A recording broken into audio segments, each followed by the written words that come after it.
From the Library of Congress in Washington, D.C.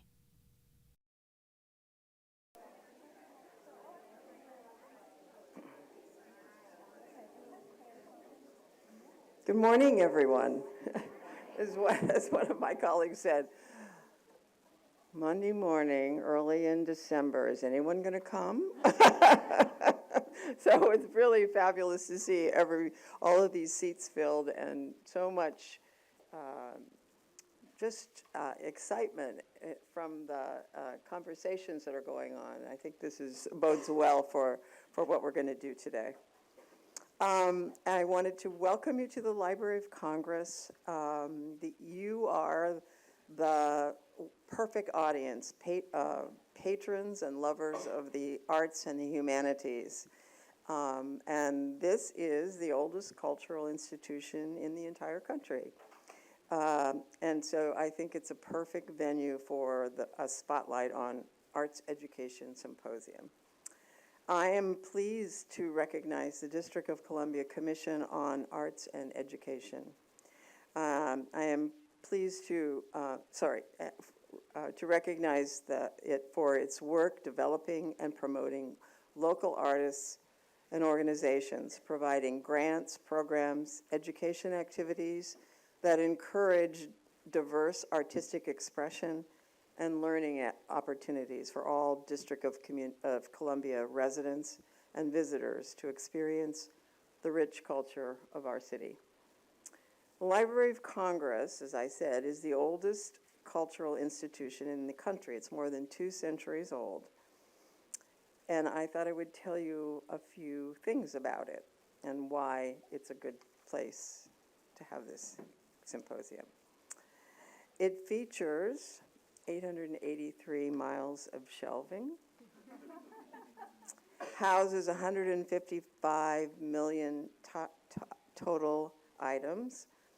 It holds 33 million books written in 460 different languages.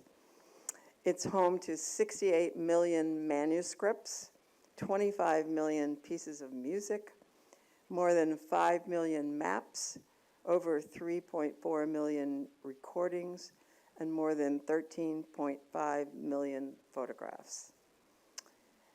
We receive and add approximately 12,000 items to our collection every day. And so basically why I'm telling you this is I'm trying to emphasize the fact that people say library, books. Well, forget that. We do have much more than books. And so many of these things can be used by the people that you're helping to inspire artistic and expression in the humanities. This is just a whirlwind listing of a sample of what you could encourage people to use. Children's books. We have the smallest children's books. It's Old King Cole. It is about the size of a period. And we have the largest book. It is a 5x7 book featuring color images of Bhutan. So imagine that it's as tall as I am, and it's a lot wider than I am, thank God.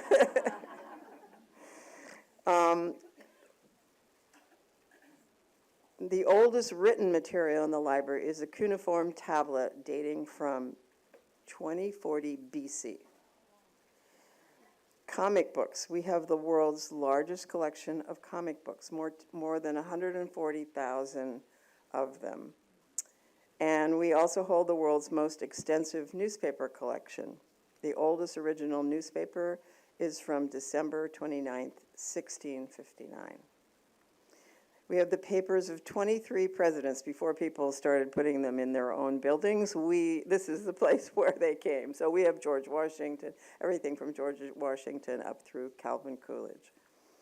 We have the Gutenberg Bible, which is one of 3 perfect vellum copies in the world. More than 15 million visual materials, including the most comprehensive international collection of posters in the world. and the most comprehensive visual record of the Civil War. Can you imagine how important the Civil War is in humanities and the arts, and the fact that we have all of this material on the Civil War, photographs and band music and all sorts of things. The library's Packard campus for audiovisual conservation in Culpeper has 6 million items, including more than 3.6 million sound recordings and almost 2 million films. And the most comprehensive collection I'm the chief of the music. I forgot to introduce myself. I'm Susan Vita, the chief of the music division here at the Library of Congress. So let me say a couple things about the music collection. We have more than 25, it's the largest music collection in the world. We have more than 25 million items, including 8 million pieces of sheet music, which includes all sorts of things. You can really learn a lot of things about sheet when you just look at sheet music. Basically, what ads were people, what were important in that time? What were the clothes that people were wearing from the covers? We have, they depict the sinking of the Titanic and the Triangle Shirtwaist Fire, 400 songs about baseball, more than 13,000 World War I songs. The collection includes an extensive assemblage of original manuscripts by composers of the American musical theater and the largest collection of any one kind of musical instrument in the world, and that is the flute. So let me just talk a second about the musical theater and the connections and how you can use the library. If you, for example, were going to encourage somebody to look at On the Town, we have Leonard Bernstein's collection. Everybody's going to be celebrating his 100th anniversary starting at the end of this year, but next year particularly. And so we have his collection, so you can see music in his hand here. And also we have Oliver Smith's collection. Oliver Smith this is from On the Town. We have his original drawings of sets, and this is, might be more fun to be here right now. This is, it looks like it's Coney Island, right? So anyway, we have things that link, and that shows people how you can use original source material and get ideas about other things. The Archive of Folk Culture is the largest repository of traditional cultural documentation, and one of the largest in the world.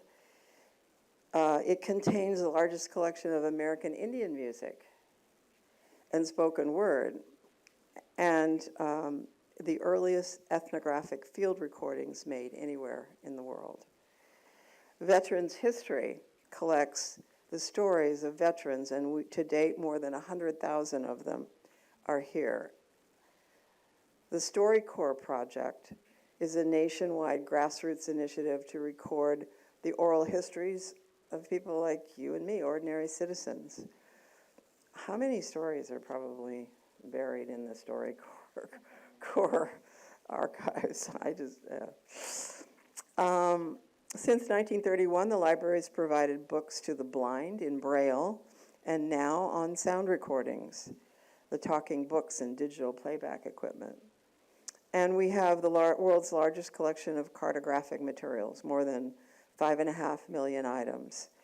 And one of the really interesting parts of that is it's got the largest collection of fire insurance maps of cities and towns in the United States.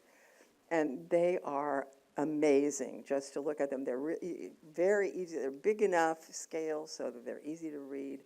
You can go back and see where your grandfather was born and lived and that kind of thing. It's just very interesting.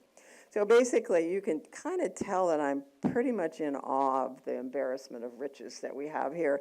And the only thing that is disappointing is that it's not used enough. So I'm encouraging all of you to think about that as you go about your own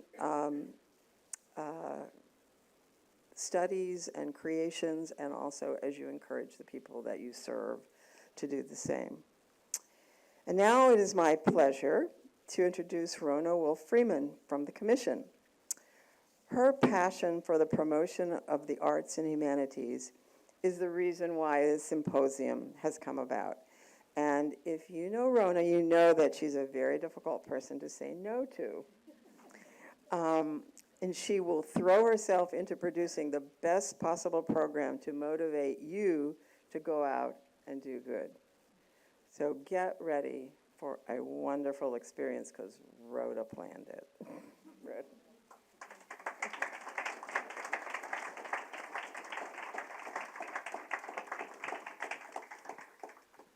Good morning. It's wonderful to be here in the Montpelier Room on the 6th floor at the Library of Congress. The Commission is delighted to partner with the library to present this Arts Education Symposium. The symposium would not have happened, though, without the vision and efforts of Susan Vita, the woman you just heard, the chief of the library's music division, and Leanne Potter, sitting up front, the director of educational outreach for the library.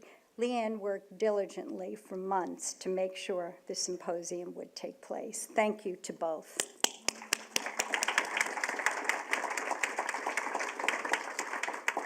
And a special thank you to Commission staff, Jeffrey Scott and David Markey, who were great help with organization and logistics. I'd also like to recognize Arthur Espinoza, our executive director, and Kay Kendall, the chair of our commission. I'm now honored to introduce Jane Chu. Jane Chu is the chairman of the National Endowment for the Arts. She has a background in arts administration, philanthropy, and is an accomplished artist and musician. Jane is the daughter of Chinese immigrants born in Oklahoma and raised in Arkansas. She's a pianist with undergraduate and graduate degrees in music and piano.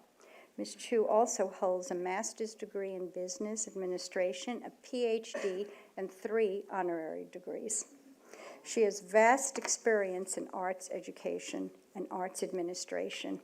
Prior to coming to the NEA, Ms. Chu served as the president and CEO of the Kaufman Center for the Performing Arts in Kansas City, Missouri. At the NEA, under Ms. Chu's guidance, the NEA has awarded more than $377 million in grants to nonprofit organizations and artists. Also, Ms. Chu launched the United States of Arts project that demonstrates the importance of the arts in our communities and lives. In 2015, Ms. Chu launched her signature initiative, Creativity Connects, to investigate the current state of the arts in our nation and explore how the arts connect with other industries. It is no wonder that under Ms. Chu's leadership, the NEA ranks first among small agencies for the best places to work in the federal government in 2016. With great honor and pleasure, I welcome Jane Chu. Thank you so much. It's really wonderful to be here. Thank you. And I want to thank the Library of Congress and the DC Commission on the Arts and Humanities for inviting me to speak today. Arts education is a topic that's very dear to my heart.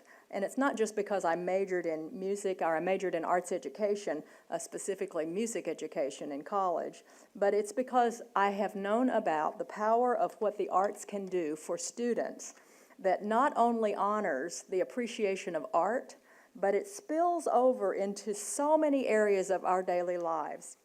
My father was a college professor, not in music, but when he died when I was 9, it was the piano lessons that I was taking as a kid that soothed me It was music that helped me express myself beyond the use of just linear, everyday conversations. And as a 9-year-old, I really didn't have the full vocabulary to be able to express my grief over the loss of a parent, and perhaps many 9-year-olds don't have that. But I didn't have enough words since my parents, who were from China, spoke Mandarin at home, and I, who was born in Oklahoma and grew up in Arkansas, spoke English at school. But the arts were there for me. So throughout my whole growing up years, I participated in as many arts activities as I could find, from music camps and singing in choirs and acting in theater productions to drawing every day. And to this day, as an adult, I still draw every day. So through my growing up years, I became intellectually interested in it to the point where I majored in music in college. So participating in the arts gave me another vocabulary set. It's another language that allowed me to express what I felt. Playing the piano soothed me. It became my refuge. Drawing allowed me to create and also live in the moment, where I was so immersed in the creative process that time stood still. The arts helped me navigate through those bok choy corn dog moments, because I had the power to be able to make each of us feel like we belong. That's what the arts do, even when we're standing in the midst of living with multiple perspectives and different opinions. The arts give us tools for self-expression when words alone are not enough. They help channel our emotions, no matter how messy or confusing, into something beautiful rather than something destructive. The arts help to empower us to imagine new possibilities for what we might achieve. So everybody who has participated in the arts has likely experienced these effects, and all of you, I'm sure, have.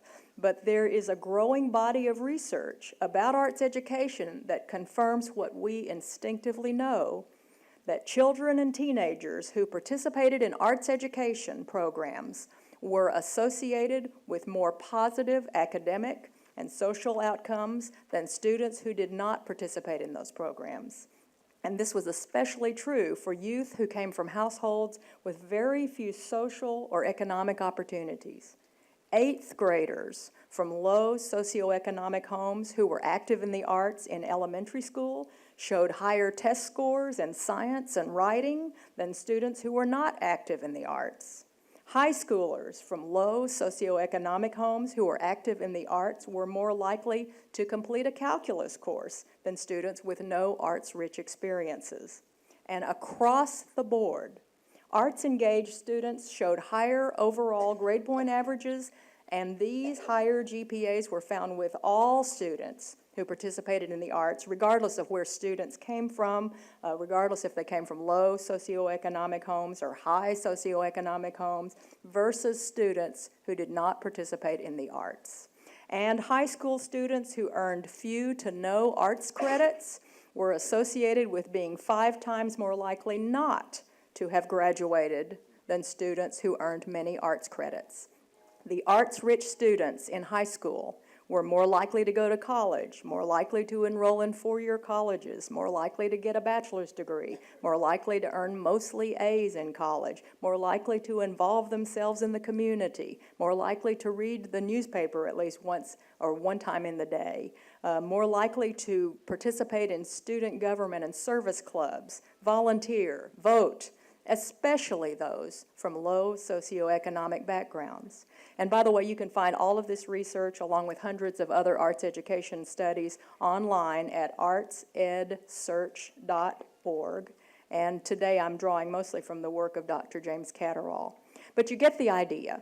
There's a very strong relationship between children and teens who have high levels of arts engagement and positive outcomes for their lives versus those with low levels of arts engagement, especially those who are challenged with fewer social and economic resources. So what this means is that by closing the gaps in terms of who has access to arts education and who does not, we're also helping to close the broader achievement gaps that exist in our educational system. So if we're serious about evening the playing field for youth who come from low socioeconomic households, then we need to get serious about providing equal access to the arts. Because the arts are not a matter of, it's nice to have, but only if there's room in the budget. They are a necessity that's going to help all children across the United States reach their full potential in their every moments and for their successful futures. I know that the DC Commission on the Arts and Humanities understands this, and I want to applaud their efforts to bring the arts to all DC students, because the DC Commission is one of the main supporters of the DC Arts and Humanities Education Collaborative, and this collaborative is the newest member of the Kennedy Center's Any Given Child program. It's the first member to span grades K through 12 to help communities expand access to arts education. And we're really looking forward to seeing the results here in Washington, D.C., because this program is going to work in tandem with a collective impact grant from the National Endowment for the Arts. And part of this work brings together parents and teachers, students, administrators, along with the DC Commission and the Kennedy Center to develop an arts education agenda for Washington, D.C., as well as specific measurable goals for how the agenda will be achieved. We envision a day when all communities make arts education a priority, just as DC is doing. And over the past 5 decades, the National Endowment for the Arts has invested $244 million in arts education projects across the United States, and these projects range from in-school performances and artist residencies, after-school arts programs for students, professional development for teachers, collective impact projects such as the one I've just mentioned with the DC Arts and Humanities Education Collaborative, Collective Impact Group. We must thrive, and we must strive to empower every child in this country with an excellent arts education. 40% of our arts education grants are awarded to organizations in high poverty communities. And we're also launching a statewide data infrastructure project in every single state that helps identify which communities have fewer arts education opportunities for students so we can help there. And this is in cooperation with the Education Commission of the states. So you get the idea. We believe it's a big job. And I do want to introduce Ayanna Hudson. Ayanna, would you stand? Ayanna's our Director of Arts Education, and if you have any questions, yes, she deserves that applause. If you have questions about arts education or grants related to that, email Ayanna, and she will guide you through that process. You can email her at 3 in the morning if you want to, and you're welcome. She will get, oh, and there's Nancy Daugherty. Didn't see Nancy. Nancy, also, please stand as well. We have a wonderful team, and so feel free to connect with them throughout the day, because they're here for you. This is a big job. Providing equal access to the arts requires input at every level. Parents, teachers, local, state, national leaders, principals, superintendents. And so I'm hopeful that we're going to reach a day where the country embraces the arts as a fundamental and indispensable part of our children's success. Because arts education is not just about children learning how to finger a B flat on a trumpet. That might be nice.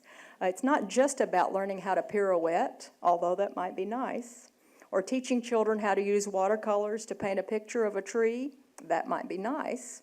Arts education is about giving students a tool belt of skills that allow them to reach their full potential, where children can achieve academically and socially, and where they can imagine a world beyond what they might know and dream of new possibilities for themselves, and where they can express their ideas beyond the use of linear everyday conversations, and they can develop self-confidence and discover that they really do belong, and communicate with others and reach those who have perspectives different from their own, and innovate and create. Because we know that whenever we create, we move away from being stuck. We open the door to solving those old and tired problems in new and positive and meaningful ways. The United States has always been a nation of innovators and visionaries, and instilling the arts in our students will help ensure that this legacy remains in place. So I want to thank everybody here today for recognizing the importance of arts education and for working so hard to ensure a promising future for all of our children. Thank you.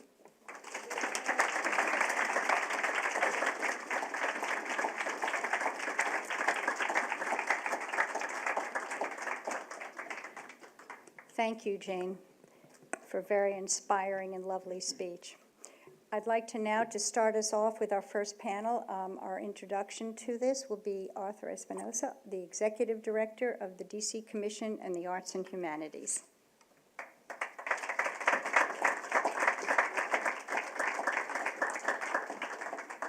Good morning. It's Monday, and there's so many beautiful people in the room, all gathered for one great idea. I'm so excited about this. As we said before, we weren't really sure if this would fill up, and I'm so excited that it has. So thank you, and welcome to all of you on behalf of the Commission on the Arts and Humanities. And I certainly want to thank our colleagues here from the Library of Congress for their help. We appreciate your coordination in this event. In particular, Susan Vita and Leanne Potter, as we've recognized before. Thank you so much. Much appreciated. If there's any standing room over there, I'll do a little housekeeping. There's some extra seating back over here as well. So I want to make sure that everybody is comfortable, can see, and can hear clearly. We're in for a lot today, and we hope that you'll find good things out of it. I'd also like to thank the Library of Congress for opening up what is a little bit of information about the treasure chest of this building. It is just amazing to hear Ms. Vita talk about all the things that one can access here, which I think we all know about, but we forget about sometimes, or we don't always have time. So I do ask that you all consider your opportunities there and how that may be able to help inform your work. I'd like to recognize, as we did already, Chair Kay Kendall. She's the chair of the commission. If you don't mind standing just so everybody can see you. Also, Gretchen Wharton, one of our commissioners, and Haley Francis. And if I missed any commissioner, I hope you'll forgive me, but welcome. We're glad to have you here. Thanks also to the staff, as we mentioned before, Dr. Jeffrey Scott, David Markey, and Anissa Saleh in our Arts Education Department. Thank you all for your hard work on today and putting it together. And of course, thanks to Dr. Jane Chu. Those remarks were really inspiring and wonderful, and thank you for being here and leading us with your work at the National Endowment for the Arts. And it's really an honor to work alongside them. As a state arts agency, we have this opportunity to partner with the NEA to carry out their initiative along with our own. And we're really pleased to work with them and all the staff from the NEA. Always such great partners to work with. So welcome to all of you that are here from the NEA. I think I saw a few, but I know there's probably others. And great to see you. I also want to repeat a little bit about what Dr. Chu said. I think you heard very well the value of arts education and the value of how that starts to change our society and our community. We know these things that are really critical to what we're doing are really critical to the communities that we live in. And they're also, to business, very valuable. Things such as creative thinking and critical skills that you have to help inform your work, whether you stay in the arts or not. Now, we hope that everyone here continues to have that lifelong experience with the arts, but we know that it also helps bring valuable skills to teamwork. And in a workplace, in a business setting, that's a really valuable asset for us to have. And the arts help us learn that. We're going to hope that today is going to provide you with a lot of information about how you can move forward with your own practice, whether you're interested in trying to find ways to empower students, or whether that's simply the work that you're doing to find equitable participation in the schools and help us break down those barriers that exist within the communities that we all live in. We know these are important aspects that we want to address, and the arts really do help us do that. Of course, student success and achievement is critical, and it's also critical for our mayor. Mayor Bowser here in the District of Columbia has been very supportive of the efforts that we carry out and that you all carry out in arts education. I want to thank her for her continued support of the commission and for her continued support, especially of arts education. We appreciate all that she's doing to support us. I do hope that there'll be some great insights, and we're going to get going now with our first panel. There's been a lot of talking, and so now we're ready to start listening to others who are going to invite us to think a little bit more deeply. Helping us do that is our special guest and our moderator for our first panel, Senior Vice President for Education at the John F. Kennedy Center for the Performing Arts, Mario Rossero. I don't say that very often, you know that? You probably say it all the time.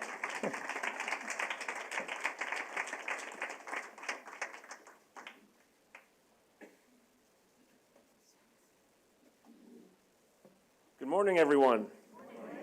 It's great to join you. I feel like this is always one of those arts education family reunion moments. I have one of the best jobs in the world. I get to lead all the education efforts at the Kennedy Center for the Performing Arts, which is both local, regional, and national. I am inspired by my colleagues who've done such a great job to set the table, I think, for today's conversation. But first, I just wanted to thank Rona and the Commission for the invitation to join everyone today. So you may or may not know that this past May was the 100th birthday of President Kennedy. And so for the Kennedy Center, many know us for the world-class performing arts on our stages, but we also uplift the ideals from President Kennedy's legacy of service, justice, freedom, courage, and gratitude through the arts, through the memorial that the building really is to him. But, you know, the Kennedy Center is really more than just a building or an address. It's also this idea. And it's an ideal that the arts are really for everyone. And so as the nation's cultural center, we really feel a responsibility on our shoulders to make sure that we're fighting alongside all of our colleagues in this room to make sure that those barriers to access are removed and that the highest quality arts and arts education experiences are available to all. And so it's my team's charge to really make sure that we lock arms with our colleagues here and across the country, and we take a lot of time to identify and know what the problems and challenges in the field of arts education and arts learning are, as well as some of the best practices. And we're really lucky to have the support and resources to create some model programs that can try out some solutions to those problems, right? Because everybody in this room, we stand on the shoulders of a history of work and effort to really tackle this problem, right? And I always like to acknowledge everyone who's spent the last 20, 30, 40, 50 years really working at this, and I think it takes everyone working together in lockstep to address these arts education challenges, right? And it's really a cross-sectoral challenge, but I am inspired and excited that we can do it together, and I think the voices that we're gonna hear from today give us a range of perspectives, and what we're gonna hear about is not just about equity, access, and innovation in the arts and arts education, but it's also rooted in some exemplars, some best practices, really looking at the evidence and some demonstration of the power of the arts. So if you join me in some round of applause, I'm gonna welcome our panelists up to the stage. So I'm gonna talk a little bit and buy them some time as they make their way up. But we can maybe have a continuous round of applause. First, we have Dr. Alexander Panteyat, who's joining us from Johns Hopkins. So, Alex, come on up. We have Christopher K. Morgan from Dance Place, local arts organization. My good friend Nathan Diamond from DC Public Schools, who leads the arts charge for the district. And we have Aisha Gardner from Split This Rock.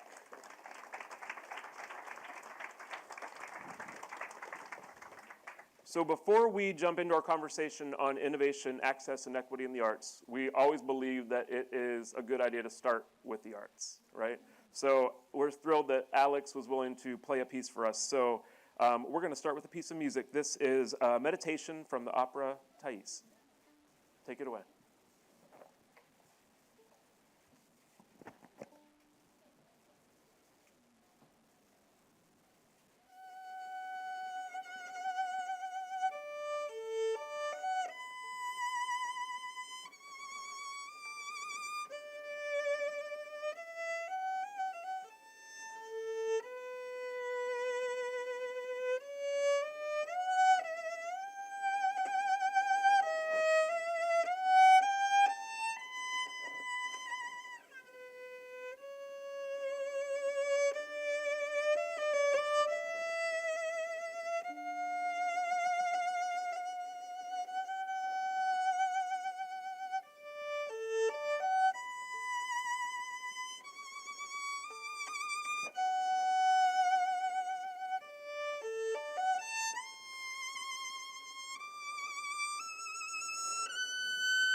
a beautiful piece. So before we get started, just a couple logistics. My goal is to really have a great conversation with everyone, but leave time at the end for some audience questions. So as you listen, think about anything that might be on your mind that you want to go a little bit deeper in, so please consider that. Also, everyone's bios are in your program books, so you might go a little bit deeper to find out about folks in there. And I was also asked to make sure everyone has their cell phones on silent just before we start our conversation, so thank you for that. So Alex, we're going to start with you. Thank you so much for that beautiful piece. And for sharing your artistic talents as well. But we love this idea about, especially the arts and sciences overlapping, and we actually find a lot of connections between all the art forms and health and wellness. But I know you've got a particular interest and focus in music and wellness and health. So I wonder if you might give us a little bit of context about your work and some of the findings and things you're finding interesting right now in your work. Thank you very much for the introduction, Mario. It's my pleasure to be here this morning in front of this full room. I do have a sense that I'm preaching to the choir, but it's nevertheless very important. As I think you could tell, music is very near and dear to me. For my patients' sake at this point, I hope I'm a much better physician than I am a musician. But I've been playing the violin since I was 7. And so exposure to music education, including a public school in elementary school, I still remember my orchestra days playing William Tell Overture. I think it's played I would say, a central role in my life. But what I want to say a few words about now is that the research over the last 5 to 7 years has actually provided evidence for the importance of music education. And it's linked to success throughout the lifetime of a person, and particularly academic achievement. So there was a hypothesis put forth by Dr. Anirudh Patel from Tufts University and published in Frontiers of Psychology in 2011. And it's easy to remember because the acronym of the hypothesis is OPERA. And that really, I think, sets up a useful framework for some of the research that has been done in the last 5 to 6 years. The opera hypothesis proposes that possible benefits of music are driven by plasticity in the speech processing parts of the brain networks for speech. And this plasticity occurs when 5 conditions are met. And so that's the acronym. And they are O for overlap, P for precision, E for emotion, R for repetition, and A for attention. There is an anatomical overlap in the brain networks that process sound features used in both music and speech. For example, the amplitude of the sound waves as well as the periodicity with which the sound waves appear. P stands for precision. Music places higher demands on these shared networks when compared to speech, the demands of speech, in terms of how precise the timing needs to be. E for emotion. The musical activities that engage this network can elicit very strong emotions. I don't know how many of you have had the experience of feeling chills or shivers up and down your spine when you're listening to a pleasurable piece of music. And of course, one size does not fit all. It's very individual. But we can agree that, and it's been scientifically demonstrated in the last 6 years or so, that powerful emotional centers are activated when we're listening to music. R stands for repetition. The musical activities that engage this network connected to speech are frequently repeated as we're listening and as we're practicing an instrument or singing. And that repetition is crucial to success. And finally, A for attention. Musical activities that engage the network I'm talking about are associated with focused attention. And of course, you have to pay attention as we're learning the musical instrument. So according to the opera hypothesis, when these conditions are met, neuroplasticity, long-term changes in the brain, drives these networks to function with higher precision that is needed for ordinary speech communication.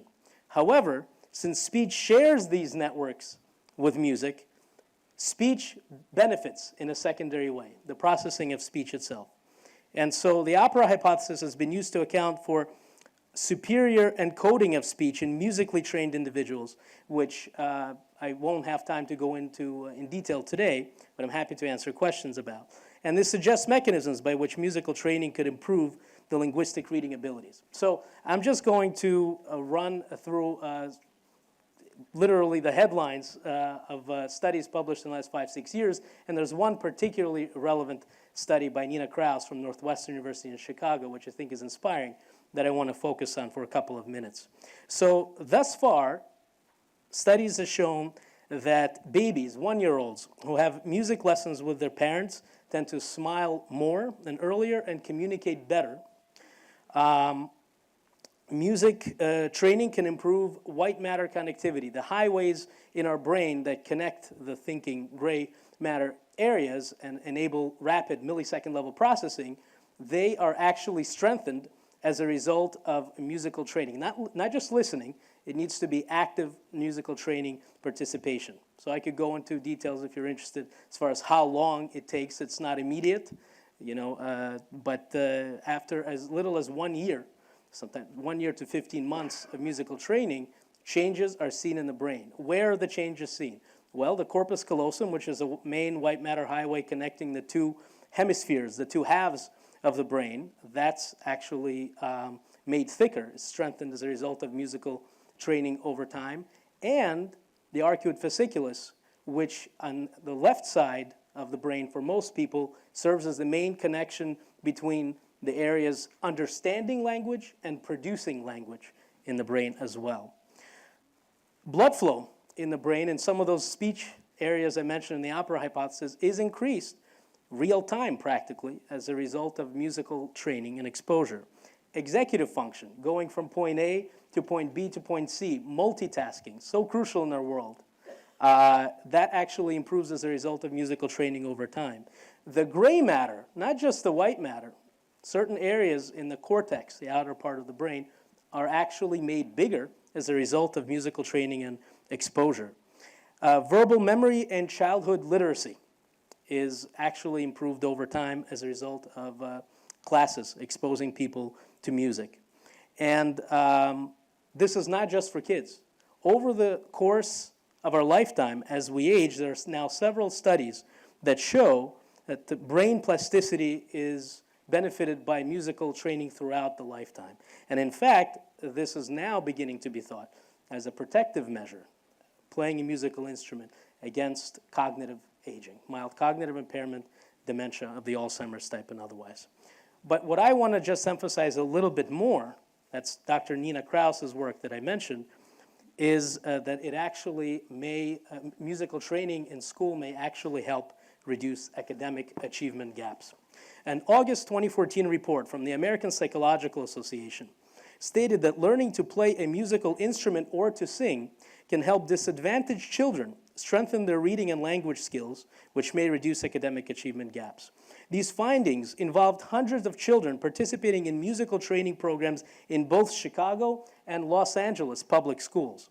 The positive role that musical training can have for youth living in impoverished areas was presented by Dr. Kraus in 2014 at the American Psychological Association's annual convention. Kraus's research concluded that musical training can enhance the way children's nervous systems process sounds in busy or chaotic environments, like a classroom or a playground.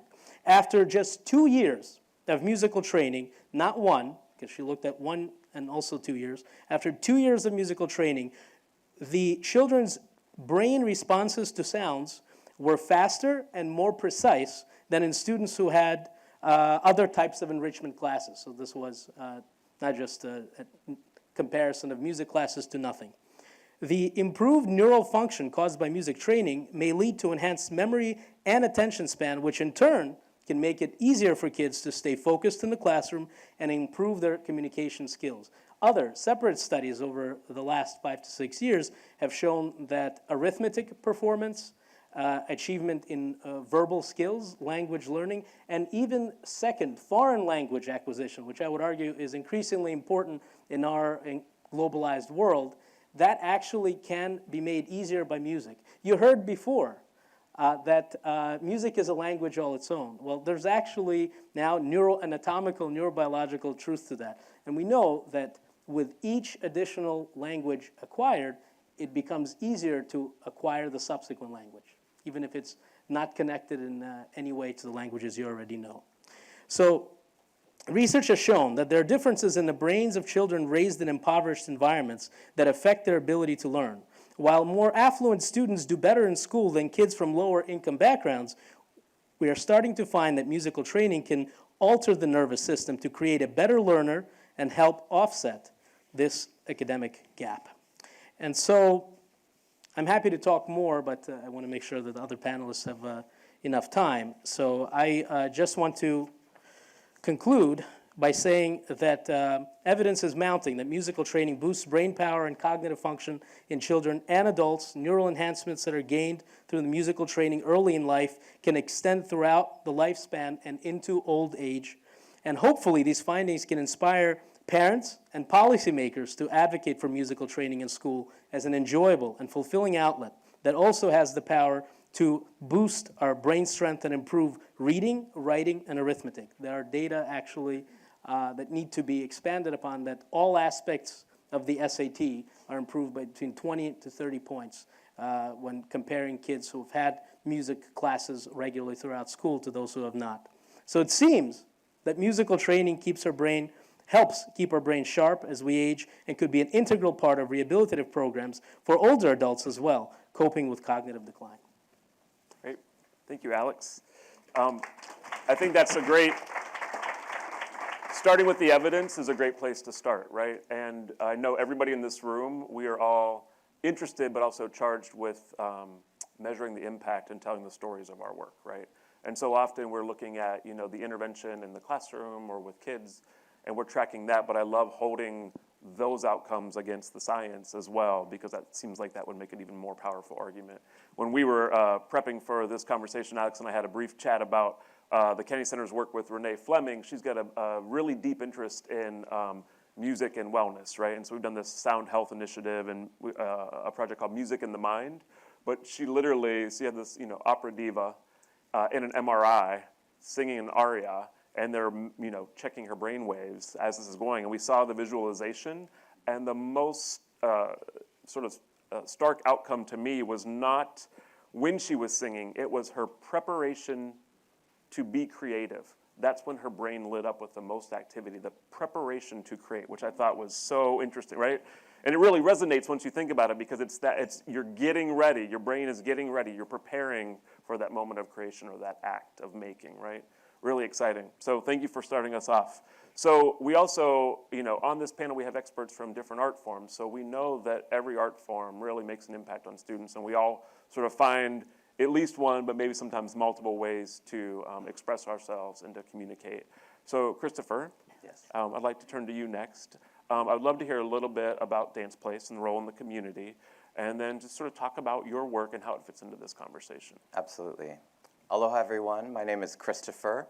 My sign name was given to me by some Polish deaf students 20 years ago, so this is my sign name. My pronouns are he and his, and as a native Hawaiian, it's important for me to connect to my ancestors and bring things into this space, so I want to recognize that we're on colonized land that was stolen hundreds of years ago from native tribes, and also to bring my ancestors into the room. I offer you this. It's very non-secular. It's about the meeting of twos. Land and sea, sky and water. Ai ala e ala e kahiki kue ala e kahiki moe. E ala ho'i au, ua hiki mai oi. Ua ala ka alani, ua ala ka honua. Ua ala ka uka, ua ala ke e kai. A kahi e ke. Aloha, probably the only Hawaiian word you know. I hiki mai e ai. And that's the foundation of equity.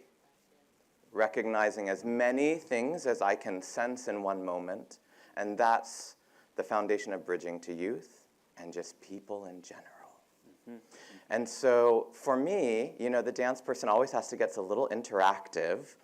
I'd love to ask for you, just sitting in your chair, to point, when you think of the future, I'm just going to leave it at that, the future, would you point towards the future for me?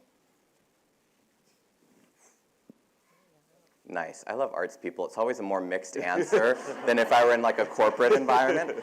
Can you do that one more time? I just want a better survey. Try and keep the same answer if you don't mind that you did before. Point towards the future. Okay, oh, and someone made a dance out of it. It's not static, it's moving. So great. Just anecdotally, what I tended to see was forward and up.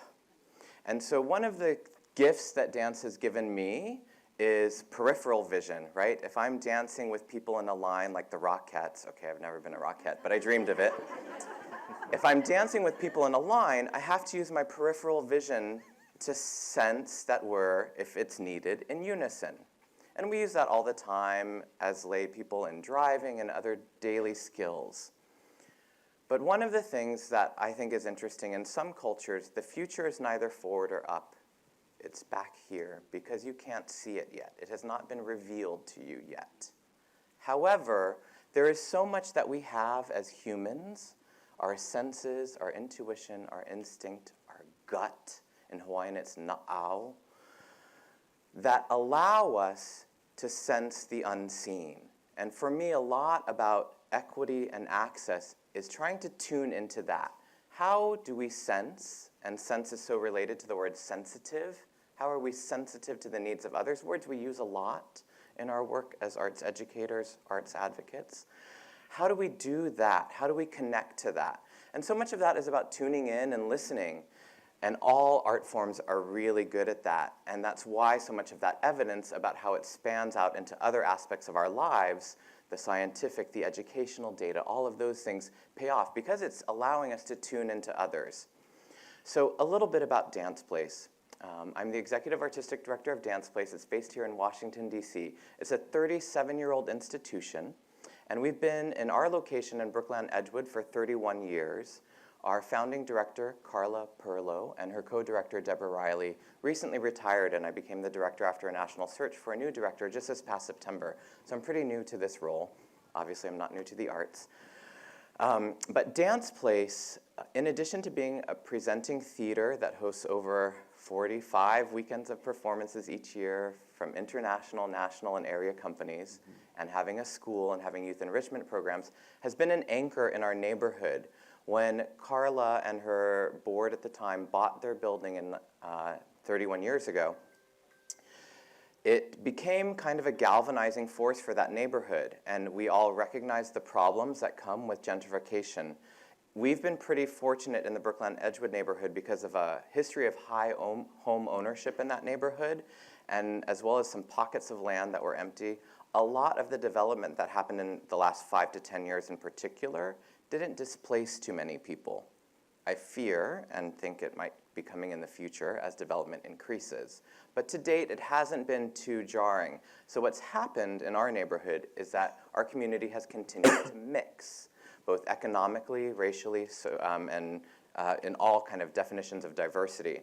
So that's presented Dance Place with some wonderful opportunities in our different programs to engage the community, to bring them in and see what happens as a third space. What can we do when we bring these different communities together?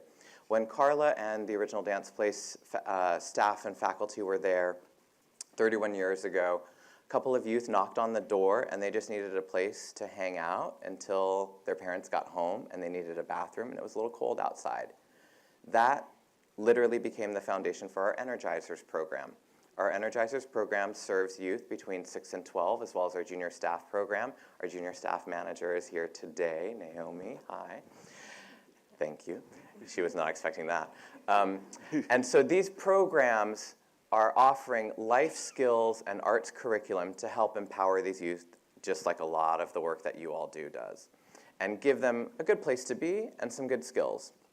That program expands every summer to 75 kids from about the 25 that we serve during the school year, and those kids get 5 weeks of programming throughout the day that's based on a similar curriculum. And then our junior staff program, they work with us throughout the year. They have different jobs and roles within the community at Dance Place and on our arts campus. So this is what our programming looks like. But as I just started this work, I'm really interested in thinking a little bit more about this mixed neighborhood that we're in and the challenges that it presents. I literally had some teenage boys yell at me when I asked them to leave our arts park at 9:30 p.m. because our building was closed and it was time to go home. And they yelled at me, "You're new here.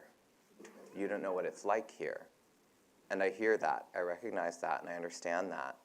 And at the same time, how do we create an environment that's embracing of them and embracing of these challenges, and also trying to get them to anchor themselves and go home at night when that's appropriate. And there's a lot of reasons why I don't want them out on the street at night. It's not necessarily just for what they do, it's for what might happen to them. Yeah. So these are the challenges that we're facing there. And how can we continue to bridge our curriculum in ways that bring those different socioeconomic groups together? I've anecdotally noticed in our tuition-based program, which grew to be serving about 500 youth in the last 2 years, from about 300 just 2 years ago, that most of our tuition-based programs racially look a certain way because of new communities that have moved into that neighborhood. And our youth enrichment programs racially look a different way. And so how do we curricularly start to bridge that and create a foundation for their futures that recognizes how incredibly mixed our world is that we live in, and provide tools within which then 1 or 2 sentences they can recognize the history of where we are, the diversity in the room, and how hopefully we can sense one another sensitively. Thank you. Christopher, you make me really think, I think this already, but you, I think, articulated it in a very special way, which is, arts education, I'm always a champion of working from an asset model, right?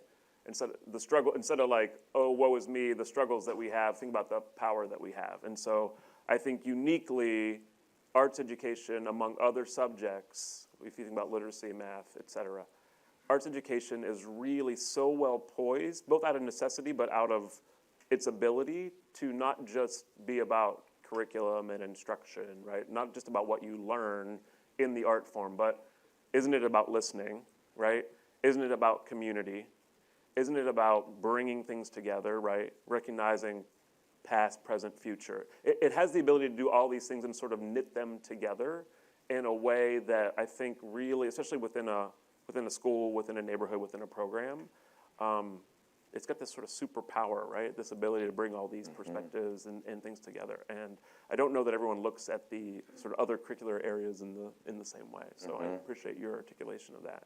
So Nathan, I've known Nathan for a little while. We both were in Chicago public schools fighting the good fight in arts education. I think we're the 2 visual artists up here.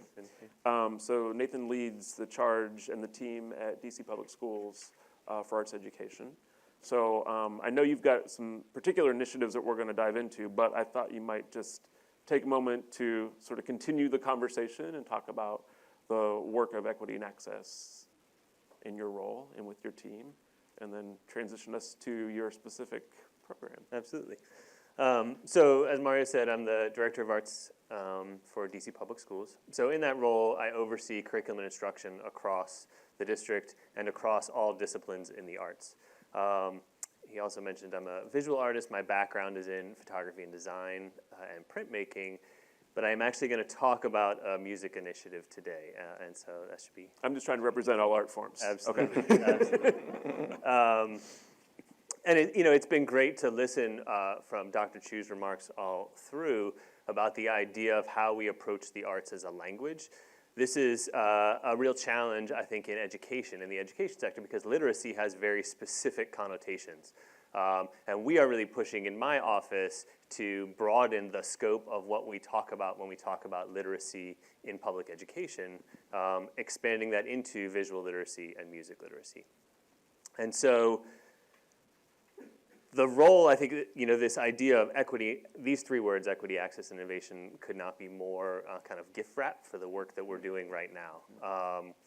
Because Chancellor Wilson, the new Chancellor of DC Public Schools, has a really intense focus on equity and how we are approaching our schools for what they need and what the communities need, not just sort of even strokes, but what actually do we need to give each student and each school so that young people can be successful in DC Public Schools.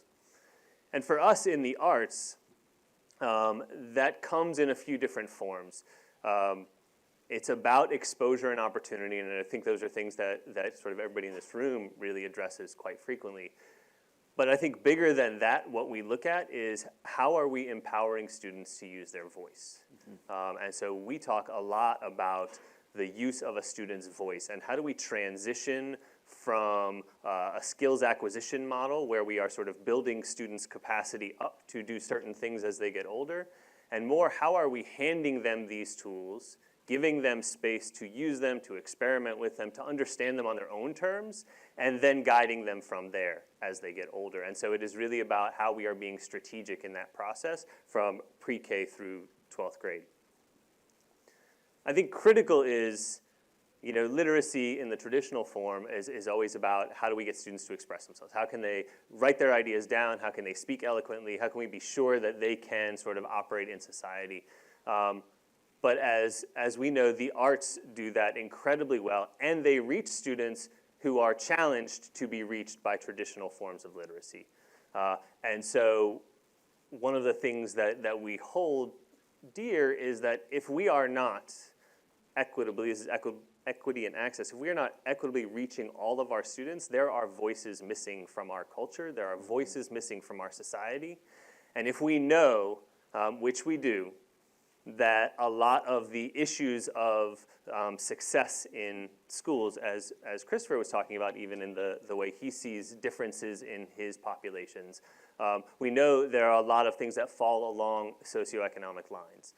And so it is clear to us that we can look at the research and know the groups of voices that are actually missing from our culture, that aren't being expressed. And so to us, the arts is such a critical place where we have the potential to start that change. And Dr. Chu spoke about that eloquently earlier. So how we're doing this, we have 3 and a half years ago when I came into this role, I was asked to really look at what the curriculum of DCPS arts is and how do we write a curriculum for the future. And so, to Mario's point, the arts don't live comfortably in the world of curriculum and instruction the way traditional content areas do. This has a lot to do with the way we evaluate and test it. You guys know this. Choir. Yes, exactly. And so what we set about doing was changing what a curriculum looks like. Can it both meet the needs of a district? Can it look like what a district needs it to look like? But also realistically communicate what it is that actually happens in an arts classroom, what value the arts add to a student's life. And so we created what's called the Framework for Arts Learning, which is rooted in 6 themes, and those themes span from pre-K through 12, and they are universal themes that we as human beings explore throughout our lives: identity, interaction, language, determination, creation, and transformation. It is those 6 words that anchor all of the work that we do. And the idea is that while those are incredibly complex and deep things that we all struggle with throughout our lives, if we can start young people looking at those things developmentally as a 5-year-old, that we are giving them the opportunity to really explore what it means to be human and what they would like to discover and understand. I certainly can. Identity, interaction, language, determination, creation, and transformation. Mm-hmm. The tricky part about this is these are very lofty goals. And the question always comes back to, but how does that get to a student who's 5-year-old? Do we start talking to them about transformation? And so I think what that looks like then is we as the adults are putting these sort of larger concepts of development at the forefront of our planning, but that doesn't mean that we aren't also bringing skills development and structure to a young person to get them there. So it is really about how we are being intentional, that by the time a student leaves DC Public Schools, we want them to understand what those concepts mean, but we don't start there. We start there in our thinking, but not with young people. What it means for young people is that when they are in an arts classroom, the first thing they should feel is that what they are doing is meaningful and matters to them, that it is connected to their life, that they feel that they have a place in what is happening. That's our entry point. We need to get them engaged in what's going on. From there, when you have somebody who is engaged and ready to learn, it is much easier to say, let's build some skills. Let's have some kind of intentional instruction, because now there's a desire for that instruction. And then I think the most critical thing that we infuse into every piece of curricular work that we do is students must have an opportunity. I call it playtime. Technically, I don't call it playtime. That's what we call it. What I call it is like their opportunity to experiment, to come to terms with the new things that we are asking them to come to terms with before, this is the really important part, before we decide to judge them, before we assess them, before we grade them, before we say this is high stakes. We give them that space to play so that we as educators can watch and understand where they are, where their learning is, and make sure that they have, back to that equity piece, they have what they need to be successful as individuals. And then lastly, I think they're, in that assessment role, in that time when we're really looking at how far can you take this as a young person, we ask them to use those skills in unique situations. We pose unique problems and ask them to use those skills to solve those problems. So what this looks like in practice, I said I was going to get to an initiative about music, which I am, is a program that we launched at the start of this year called DC Keys. DC Keys. Keys. Piano keys.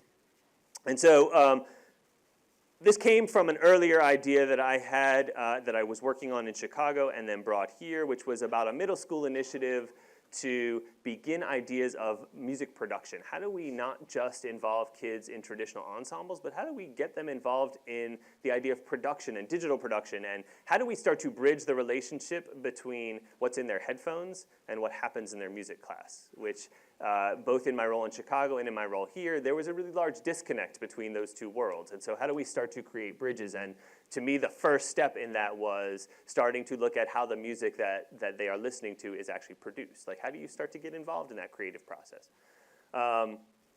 It was an early process, and it like I said, it grew out of something in Chicago, but it really, I'm a visual artist. This is not what I would call my native discipline. And so it wasn't until 2 years ago when I was hiring for a music position, and Ray Muller, I'm going to have somebody wave too, Ray Muller over there, who came in, and in his interview, what he said to me, it changed everything. He said, we need to teach kids that music is a language. It is not something to be repeated, and they're not just there to play something that's already been written. It is there for them to write. So I hired him. And then I was telling him about this initiative that I had been working on that was struggling, admittedly struggling, and he said, well, we shouldn't start in middle school, we should start in kindergarten. Yeah. And that was it. Like that, it was that instantaneous, absolutely. It solved so many problems that I was struggling with, but that I hadn't identified, which was, one, music will be a language. We'll just start it from the beginning, so it will be no different. That's just how it will always be taught.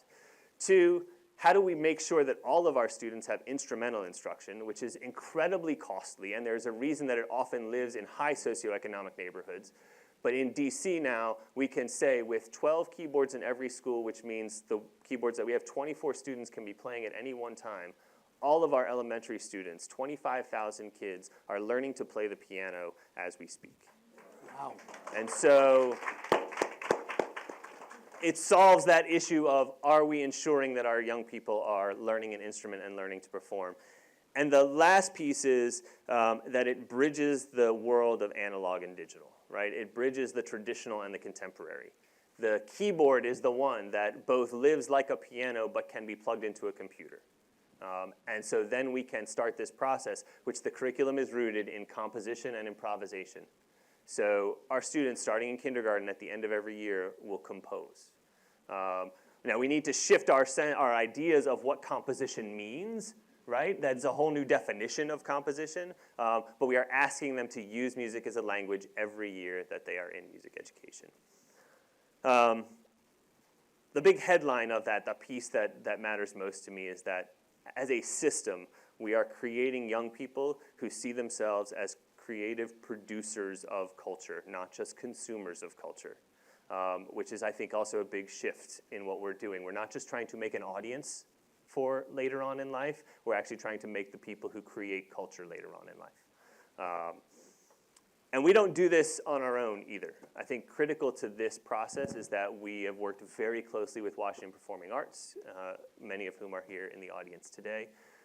as partners to engage kind of the broader music community and to have access to things that as just a public school system we don't have access to. And so they have supported us in this process, they have worked with our teachers, and they have stepped up to say that they will be there when we figure out what it is we actually need from them, which I think is even more important. It's sort of like the blank check side of it, which is like, we are here for you and you know what it is that you just call. To the point where at this year, they have actually changed their capital arts programs to meet the needs of our new curriculum. With an organization that works in so many of our schools, that's a critical relationship that we have, that we can start to mold how the two organizations work together. So to wrap up, I really want you to hear this. And so I have a student here with us, Jose Andres Montaño, who is from School Without Walls at Francis Stevens. He is a 6th grader there. He is a jazz pianist, he is a composer, he is just an incredible musician. And his work exemplifies what I am talking about, which is how does music act as an individual voice? How do you create it so that it is your voice? And so I'm going to turn it over to Jose Andres to perform so that you can hear what it is that drives us in my organization to do the work we're doing for all of the young people in DC public schools. All right, let's hear it for Jose.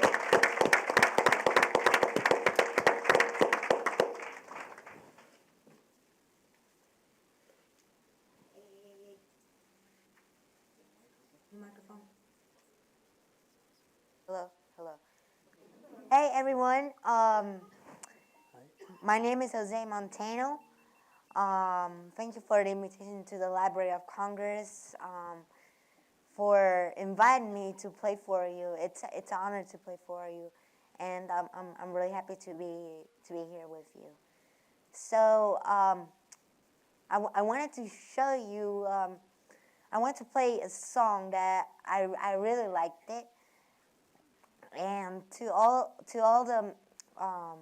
the people that are here, listen to me. I wanted to show you like how to do, like Nathan was talking about, how to do like suite and how to make a new composition, right? So I will show you some music for you, and this song is called In a Sentimental Mood.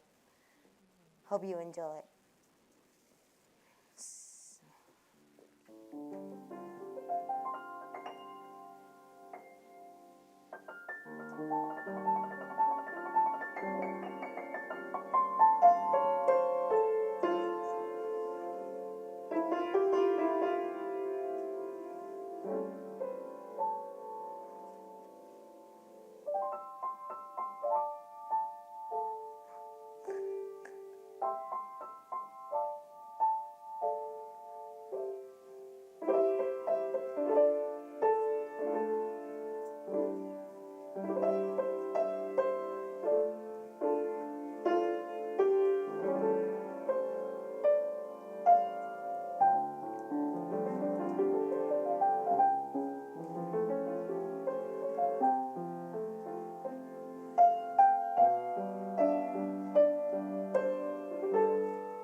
very much.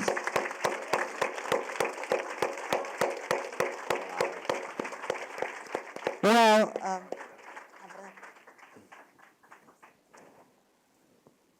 Thank you, Jose. We're going to actually invite you to join us up on stage. So, okay, of course. while we do that, could we get a round of applause for Jose's mom and dad who always support him? Yeah. Sure. Why don't you sit next to him? Thank you. I feel really lucky. Jose's had a relationship with us at the Kennedy Center for a number of years, and I just got to see you perform with Renee Fleming a couple weeks ago, and I think he stole all the attention. This kid's a rock star. We'd love to bring you into the conversation, Jose, and just if you could talk a little bit about music in your life and the importance of it. Okay. Music, I think, is important for me because I think music, it's a feeling. It's a feeling for me, and it brings you a lot of feelings. It's really hard to explain, but it's important. It's important for me because for school, it helps me improve my education at school. It helps me to get new things I never got before, and that makes me really happy because that inspires me to still doing what I'm doing. And as you can see in the song I just play, it brings you that feeling, right? Yes. It has to be it's really hard to explain. You're doing great. You have to transmit the music while you're playing, and then when I finish answer that question, when I finish answer the whole questions, I will show you the same song but a little bit more faster, so you can see the difference. How you can transmit a little bit more better your music. So, Great. Yeah. And I wonder if you might, I know you write songs on your own, you compose. Is there one that you're working on now or a new title of one that you're working on? Yeah. I already have some compositions, and a couple days ago, like on Friday, I composed a new composition that it's called For My Friend Colin. It's for my friend from school that is one of my best friends. And a couple days ago, I composed a song, but it's a surprise for him. Okay, great. Awesome. Well, we won't ask any more so that it can stay a surprise. Jose, I'm hoping that you'll stay with us on stage for a few minutes, and maybe we can end with your next piece if you're going to show us another way to do it. Yep. So a few minutes of patience would be great. I'm going to... Yeah, it's okay. It's okay. Thank you. Because to your right, we have Aisha, who's been patiently waiting. I'm so glad you joined us, Aisha Gardner from Split This Rock. And Aisha, we'd love to hear you jump into the conversation. We know you are born and raised in D.C., right? Spoken word is a big part of your life. Yes. And you kind of grew up through the program, Yes. as well as working in it now. So welcome to the conversation. Okay. Hi, guys. So I'm Aisha Gardner. I do work with Split This Rock. I am a product of Split This Rock nonprofit organization. For the past 7 years, since I was 15, could you guys do the math yourselves, you know? I've been working in arts programs with youth, worked all over the city with, I don't know, Split This Rock. I started off in high school, you know. In high school, we go to this wild place where it's like, I know what I think, I know what I want, I know what I need, and I have to voice it, right? But in schools, there can be a very definite structure as to how one can present those needs or how one can communicate their feelings or tell your teacher what you went through at home the other day, you know? And I felt for a while that, I felt like there was this like disconnect. You know, I felt like my school had counselors, my school had deans of students, my school had vice principals, but there was no language to use between us that would like effectively get my point across, you know, to let them know that, you know, my heart hurts today, and I'm sorry I'm not paying attention as much, you know. And I found a really great sponsor in my building. She was actually the librarian, doubles as my mom, so that's why she was like the best person in the building. But I found home in the library, you know, and there was a space where while I was sitting and like looking through all these books and everything, the space where I could be like, I trust you, you know, you're an adult in this building I can trust. Like, aside from the fact that, you know, we're related, could you please, like, you know, listen to me talk about the things I'm going through just for a second, you know, just with my friends and other things. You know, she would listen to me all the time, but she would always end the conversation and be like, you know, this is not what I'm here for. You know, I'm a librarian, you know, this is what I'm supposed to be doing. And she challenged me one day, and she was like, well, start a club, you know. Oh, you and all your friends come here, and you sit around, and you talk about all your problems, and you cry together, and you laugh together. So why not make it a real club, you know? And we were like, wow, that's a really great concept. What kind of club can we start to, like, talk about our emotions and things? And, you know, this the spirit of art was in the building because Split This Rock was making their rounds and opening up their new youth programming with DCU Slam Team and bringing back all of their big movements in the city. And she offered us this opportunity to be like, start your own poetry club. You know, and I was like, poetry clubs, you know? I'm thinking like Shakespeare and Robert Frost and like Emily Dickinson sitting around together like, this is so, you know? And we were like not, you know, entertained, and honestly, it didn't seem like what we were trying to get around to. It felt limiting, you know? Yes. And this idea of spoken word poetry came about, right? And she brought these artists to the building to present their program to us, to like kind of like give us a buy-in, like this is why you should house our program. And there was an artist, Rashid Copeland, and he came in and he did this amazing poem about his sister. And I watched myself, my friends, we were theater kids, so we were a little giggly and a little like, you know, we can't sit still, we can't help ourselves. And for that 3 minutes, his poem was no longer than 3 minutes, we were stuck. You know, we were encapsulated in his world. We were feeling his emotions. We understood his relationship with his sister by the end of the poem. And we sat around together, more so me, because I kind of dragged all my friends into this poetry club business. And we were kind of like, we can do this. And at the time in our high school, as you know, minority students over in Woodrow Wilson Senior High School, there wasn't a big place for us in our musical theater program. It was unfortunate, but we felt like we had all of this art in us and no place to put it out. And we were like, spoken word sounds like nothing but monologues to me.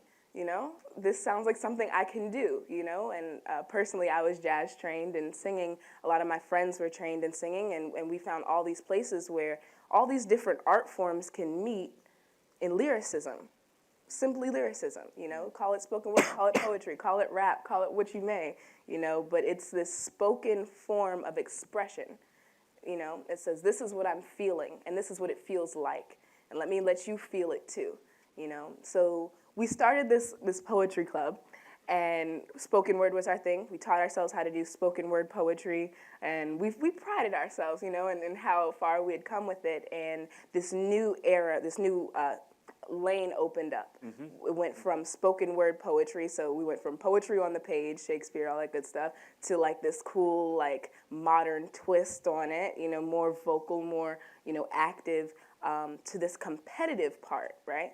And mind you, we're theater kids.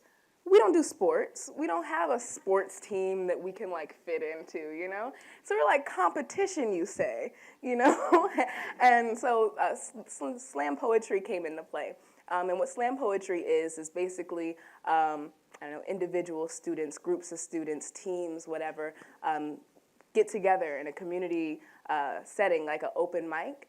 But instead of everyone just going up on stage and just, you know, delivering their emotions or their pieces, we add a little bit of points to it. You know, we say how much effort did you put into it? Did you really believe the words that you said? Have I heard that poem before? You know, all these things start to matter, you know, and we start to hold ourselves accountable for the artists that we're building ourselves into. And we liked that challenge. You know, we felt we've been waiting for that challenge for a very long time. So Split This Rock started the Louder Than a Bomb DMV competition. Louder Than a Bomb was actually a competition started out in Chicago amongst Chicago city public schools. And it created this cool place for all the kids from different areas of the city, right? So if you can imagine, for DC, it would be something like, well, what it is something like is people from Southeast, Northeast, Northwest, you know, everyone coming together for a weekend, one weekend. So every high school being present, every demographic, every corner, every thought and belief, every walk of life from your city is present, you know, and they're all in your age range, you know, and you guys are expressing yourselves, exchanging your thoughts and what your view is on your life, you know, in the city. And you guys look around like, wow, we're not so much, you know, we're not as different as we thought we were. And we have elders, well, I call them elders, the teachers, the sponsors, to be given that term with respect, because you guys harness an environment. You guys are responsible for this environment, you know, where students come and they are very vulnerable and they are exposing a very large part of themselves that in most cases, if they didn't have art, would be silent, you know, would never be brought to the surface, you know, and you guys are delegating, you know, and helping them, holding their hands and letting them know, hey, I saw a kid who did a poem like yours. I think you might like them. Go check them out. You know, and look, there's a bond, a crosstown bond started, you know, turns into a friendship that lasts forever. So kind of talk more on what I feel like, you know, arts brings, arts programming. It's this opportunity, you know, for students to apply, to challenge themselves, you know, to try community, you know, step outside of their comfort zone, because I like to think that a lot of times artists aren't always the most, I don't want to say normal people, you know, we don't always like fit in all the time, and that can be very, you know, it can put you in a very isolated place. It can be socially traumatic to a degree. Emotionally, on the long term, as you build yourself into an adult, you go along your line to adulthood or whatever, you have all of these issues, you know, because you never solved your problems, you know, and we're having this opportunity to start solving and addressing some of these issues while they're fresh, you know, and they're young, and they're people, they're sponsors, they're teachers, they are program directors, they're teaching artists who are responsible for making sure that process goes as less rocky as possible, you know? So what I do now is I am a teaching artist in these schools. So I've gone through the programs, I've done the slams and performing and spoken word, and now I've seen the opportunity to go back and teach, you know, the students what I know. I felt like I got so many opportunities and I made it so far in my personal life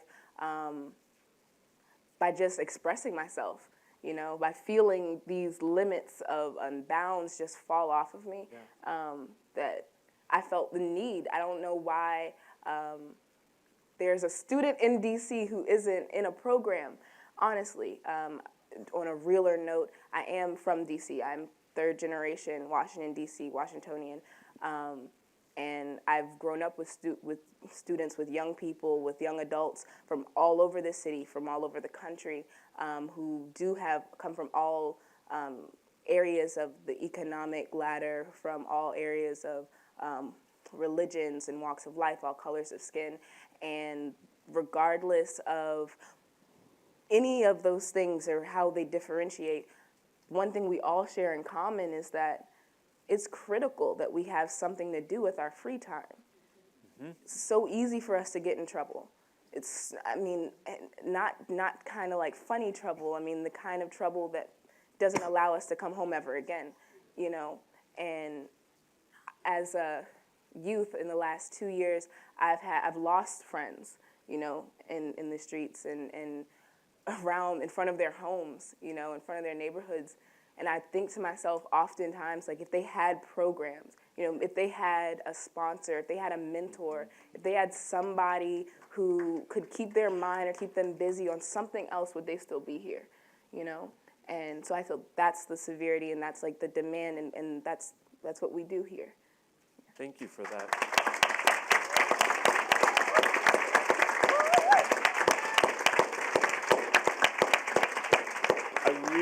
I really love what you said about the crosstown bond. So having spent 12 years in Chicago, I know Louder Than a Bomb really well. And what I want to paint for a picture for the room is, if you haven't been to one of these poetry slam competitions, it is the most supportive house of kids that you've ever found. Like, I've been in auditoriums of 2,000 high schoolers in Chicago from every neighborhood, and they are only supportive of whoever is on stage, even though it's a competition. Mm-hmm. And that's why I've adopted this. I use the snap all the time, because it's a way to show support when someone's on stage struggling, but also sort of, I don't want to call it a milder round of applause, but it's like a low hum of support that you can let people know that you've got their back. So snaps are like a cool thing. So when someone's on stage and they're performing, right, and you get really moved, because that's what we aim to do, is like move you guys out of your seats and be like, oh my God, that was great. It's kind of disrespectful to step up in someone's phone and be like, oh my God, that was so awesome, and they're still, talking. So we have this thing in our community, so we have these little mannerisms we do, so we let people know that, like, you are appreciated, you are being received, I am listening. So snapping is one thing we do, y'all can snap. Another thing, if you're ever in a poetry area, you can do like a sweet chocolate noise. It's like if you have the last piece of chocolate on the bar, you put it in your mouth, you're like, yeah. We like the sweet chocolate. And there's also a new thing that the community's adapted is awkward giraffe. So you can throw your hand in there and be like, yes, little things. So there are these cool little mannerisms we have in the arts community that are teaching people how to appreciate their neighbors, and how to respect, someone who's speaking, all of these, the parts of, I don't know, being a citizen, being humane in the world, Yeah, really lovely, thank you.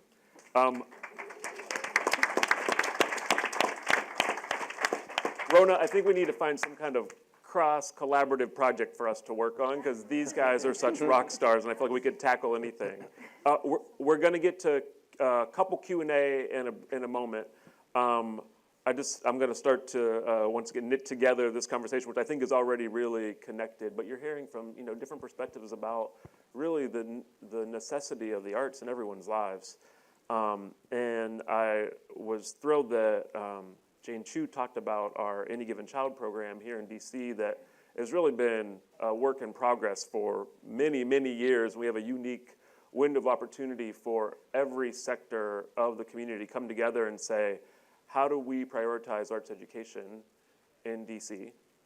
And part of the work to do that is to look honestly at the data, and data is a listening tour, hearing communities, hearing voices. It's looking at numbers. It's looking at maps of the city and analyzing the gaps and the saturation points. And it's also looking at research and best practice. So it really kind of marries these things together. So I would urge everyone to kind of keep that on your radar and watch that progress, because it's a real outcome. It's something that's happening right now that takes this kind of conversation and puts it into an actual structure.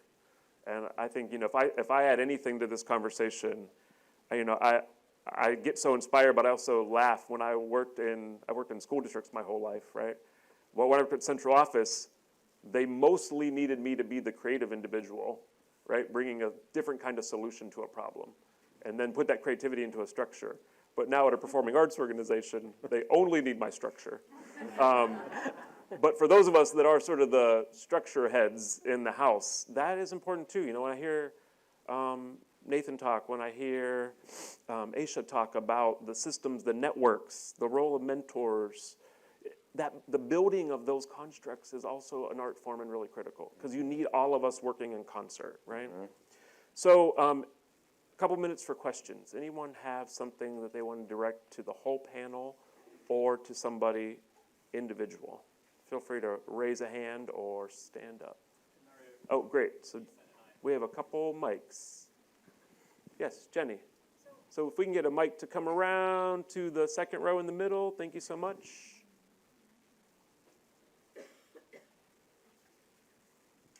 Great. Hi. So first of all, thank you, and especially to our youngest members of the panel for your eloquence and for really walking the walk. Thank you for that. We've talked a great deal about teachers, about institutions, about individual artists, but I would love to hear how you feel parents can be more involved in the equation, because I think many of us who have children or who have children, who have friends with children in public schools especially, wonder what their role is and how they can be really active. And your mention of your mom having these two roles sort of reminded me to insert that question into the conversation. Great, thank you. Who wants to tackle this one? Oh, I don't mind. Parents, I think parents are a necessity to all of the process. They bridge the gap between the arts and the education. You know, they are the story, they are the emotion, the reason that the kid is, expressing themselves in the first place. And I think the most crucial part to that, which we lack frequently, is presence of those parents. If you know your student is involved in a program, urge yourself, urge your student to be, open to you being there. Show up, leave them a note and let them know that you're proud of them just for preparing themselves for the day. There's so many ways a parent can put a foot, a hand, a finger, in the child's developmental process. And it doesn't stop at home. It's a constant process until they leave the nest, And I think not just all along the way, but with students, teachers, I think it's sometimes what we do is keep the parents away from certain parts of the project, because it can be scary to have the parents around. You never know how they're going to react. I've dealt with a few scary parents already in my teaching years, and I can resonate with that. It can be very terrifying, but you have to be open. That's right. Because those are the people that made the student that you love and that you're watching and who's watching over you. So. Yeah, I hear really carving out that role and including them as well. Definitely. Right? Yep. Did you want to add to it, Alex? I can just share a personal example. I'm from the Ukraine and started lessons at age 7, as I think I mentioned. And for the first 5 years I took lessons, my grandma was in there every lesson, writing in a red notebook that I still have. That's awesome. Very large, hard-to-read handwriting, taking notes on what the teacher said, and then I was required to review it when I came home, and as I practiced. Love it. So that was definitively formative for me, and oh my God, that's feel beautiful. very lucky. We're going to get one more response from the panel, and then we'll go to our next I was question. just going to say, from an institutional standpoint, what are the mechanisms that we can put in place when it's difficult for parents to show up? So how do we find ways to support them? How do we sometimes gently require it? Because sometimes there can also feel like after-school arts programming can start to feel like daycare. And there's a drop-off pickup mentality. And so institutions like public schools that often have sign-out systems for young people because of protecting them, can we institute that so that the parents have to come in and just, as brief as that is, have that point of contact and engagement? And then also when we start looking at young people that become deeply invested in their artistic practice and are considering that for their futures, how do we support them in the tough conversations with their parents that sometimes are fearful of what a future in the arts looks like? The future in the arts looks like this. It's bright and beautiful and supported. It's not easy, but it's viable.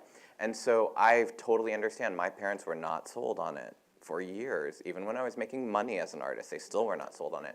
And if I had had advocates that helped supported that conversation, so we as institutions can, I think, partner in a lot of ways to help smooth that, as well as inviting them in and trying to get them to be present. Thank you. Thank Yeah. you. Great. Another question. It looks like you're already ready over here. Hi. Yes, I have two questions, if that's okay. And the first question is directed to Jane Chu, if she's still here. She's not? Nope. Okay, well, maybe somebody can ask, because I wanted to know, the first question is, I wanted to know the status of the National Endowment of the Arts, because when 45 was elected, I think he announced that he was going to get rid of the National Endowment of the Arts. I know I was signing petitions to keep it, the National Endowment of Humanities, the Public Broadcasting Corporation, and if any of you can answer that question. The second question, I guess, would be directed to Mr. Alexander. Okay, it was a beautiful presentation you gave on the effects of music on the brain, and I wanted to know if you've done any studies on the effect of music and the arts, but particularly music, on autistic children. Not necessarily Asperger, but kind of in the medium of the spectrum. Great. So I know we can address question 2. So we're going to focus on that one, and maybe there can be a sidebar after the panel with colleagues in the audience about the first one. So Alex, you want to take that? Absolutely. So there are already a number of studies that indicate that group music making can be incredibly pro-social for kids on the autism spectrum. And the timing of your question for me is very apt. I'm exploring a research study at Johns Hopkins, my institution, as we speak, with the Kennedy Krieger Institute and several other partners. So we have an interested music therapist, and we are actively exploring that now. Until now, my work as a movement disorders neurologist has focused on the other end of the spectrum, aging. So I've done a study called Parkinsonics, using group choir-based singing to improve communication, get the voice louder and clear in patients with Parkinson's. So we're submitting that for publication in the next few weeks. And just to give everybody a broader context, I've been very fortunate to help establish and lead at Johns Hopkins our Center for Music and Medicine, where we seek to make music and rhythm an integral part of healing illness across the age spectrum. Great. And, you know, it's interesting, performing arts organizations, definitely across the district, but across the country also, are really thinking about, for performances, how to create more relaxed settings so that whether it's an autistic child or other barrier to really participating as an audience member, that there's more relaxed performances that are really built to welcome all folks in. So unfortunately, we're right about at time, and we are going to end with a performance. So I wonder if you might just indulge me in 1 second, because I'm always furiously taking notes because I look for themes from these conversations. So usually I end up with like 5 bold words, but I have about 30. So I try to get them down to 10. So this is what I'd like to leave you with before we leave with another song. So this crosstown bond, I love. Meat in lyricism, come on. I think voice was just across this whole panel. Evidence, ancestors, language, tools, literacy, producers of culture, trust. And then I love, I think you said this, Asia, finding a home in the library, which I think we did today, right? So can we do a beautiful round of applause for this wonderful panel, please?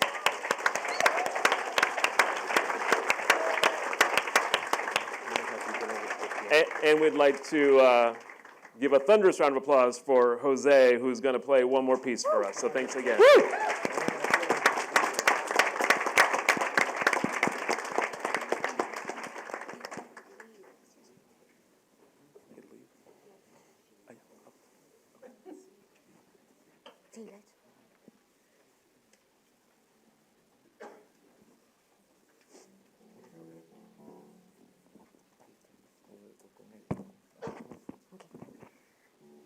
Hey again, I'm back. All right. Yep.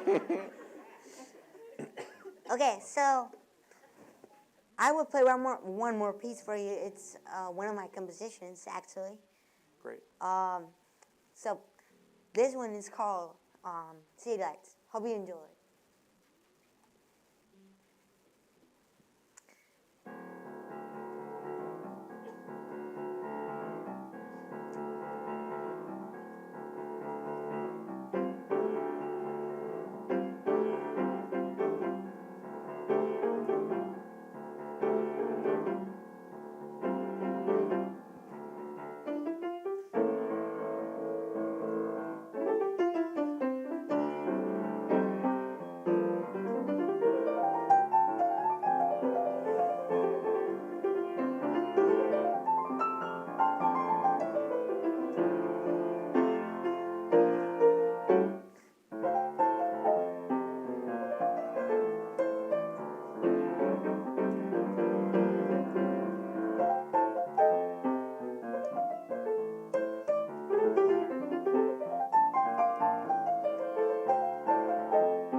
Wow. All right.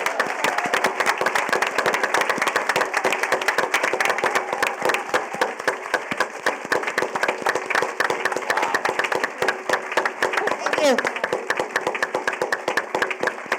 Thank you, Jose. Sorry. Before say bye to everybody, before I'm leaving, I will give a quick message to everybody that is here. It's a really important message, and it's gonna help you, and it's gonna change your life. So here it is. Be brave always. When you're scared, it's not gonna help you, and you're not gonna do a lot of things in your life. You always have to practice, rehearse, be good with the people, and be brave. The breath and the music is really important for it because it's gonna help you to get a lot of things, and it's gonna help you to your life, because maybe you're gonna have some challenges, and that important things is gonna help you to get that challenge out of your life. So stay with this phrase. Be good, be brave, and rehearse a lot. God bless you. That's good. And thank you very much to everyone. Thank you.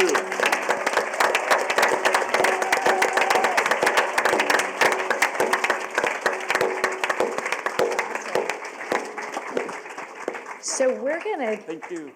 thank you again, Jose. Marvelous.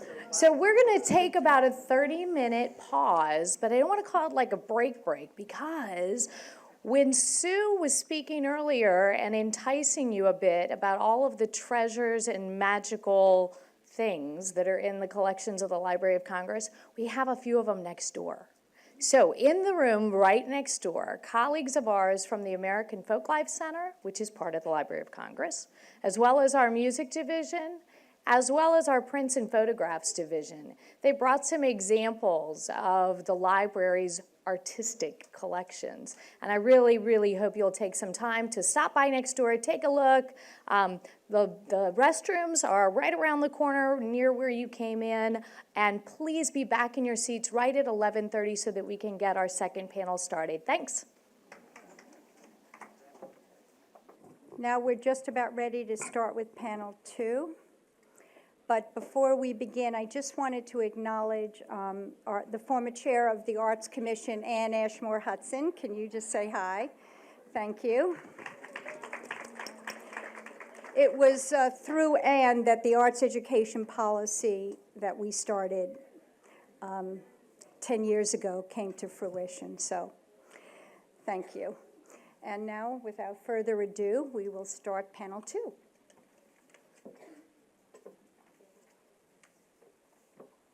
Hey, hello again.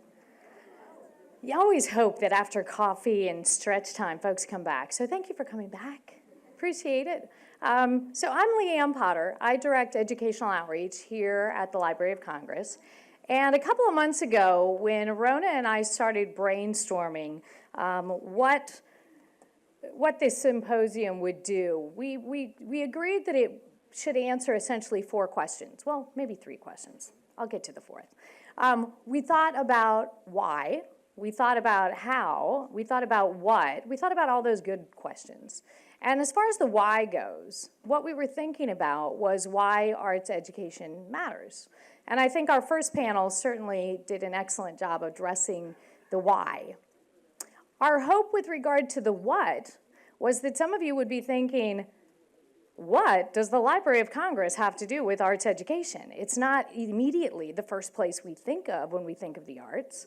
So our hope was that when you had a chance to see some of the items from the library's collection and hear from Sue earlier about what else is in the library's collection, that the what does the Library of Congress have to do with arts education would become much more clear. I hope that happened. By the way, did any of you happen to see anything next door that you weren't expecting to see? That was kind of the hope, that you'd see some things you hadn't expected would be here. The next question is really the question that our second panel is going to focus on this morning, and that question is the how. So how do these amazing resources that live in the collections of the Library of Congress, how can they be incorporated into arts education in ways that are truly meaningful and truly inspiring? And so we have a marvelous panel, and I'm going to start by introducing you to a colleague of mine. Ray White is a senior music specialist in the library's music division, and he is actually, when I say that this is a panel, I got to be honest with you. It's really not so much a panel as it is a performance, a panel, and a performance. So our first performer is my colleague, Ray White, and Ray is going to do a performance for you that I hope will get you thinking much the way a classroom teacher is often thinking about how do we get young people to understand that creativity doesn't just happen, that it really is a process, and that rough drafts really do play an important role in creativity. So with that, that's all I'm going to say about that. So Ray, it's your turn.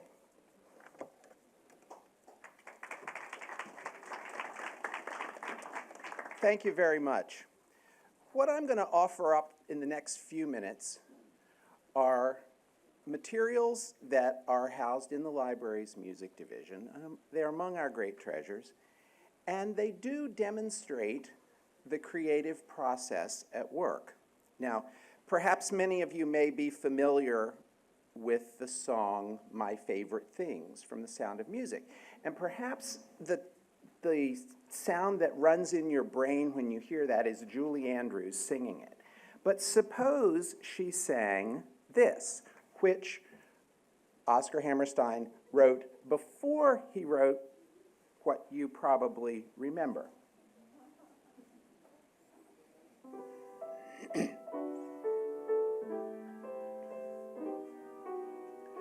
Raindrops on roses and whiskers on kittens, curling my fingers in warm woolen mittens, riding downhill on my big brother's bike.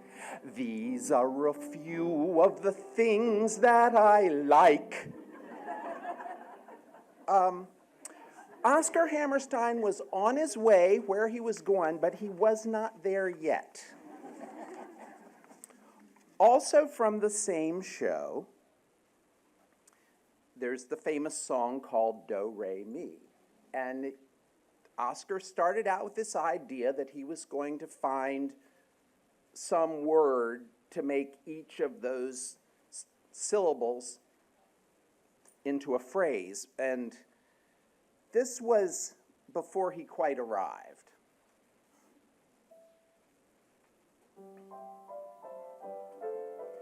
Do is a very young female deer. Ray is a light from the sun. Me is a thing I call myself. Far is a very long way to run. So is a thing you do with wheat. La will always follow so. Tea you drink when cake you eat. Now we come right back to dough.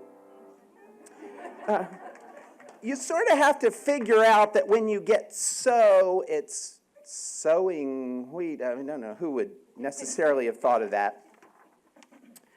Now we shift gears to Irving Berlin, whose materials also reside here at the library. And one of the things that his materials for God Bless America demonstrate, that depending on the time and circumstances of someone's creativity, their creative product may vary.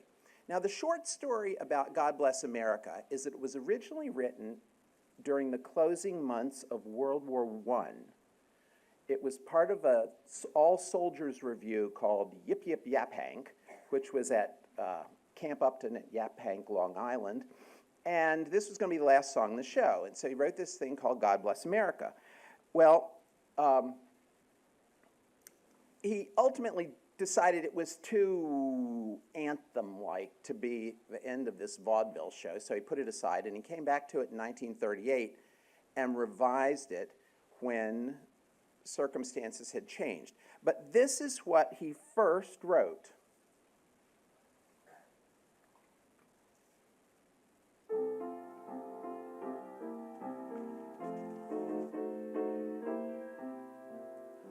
God bless America, land that I love. Stand beside her and guide her to the right with a light from above. Now, okay, in 1918, the idea of left and right as political orientations were not in common parlance. And all he meant was guide her to the right path, which is fine, but guide her to the right with the light from above.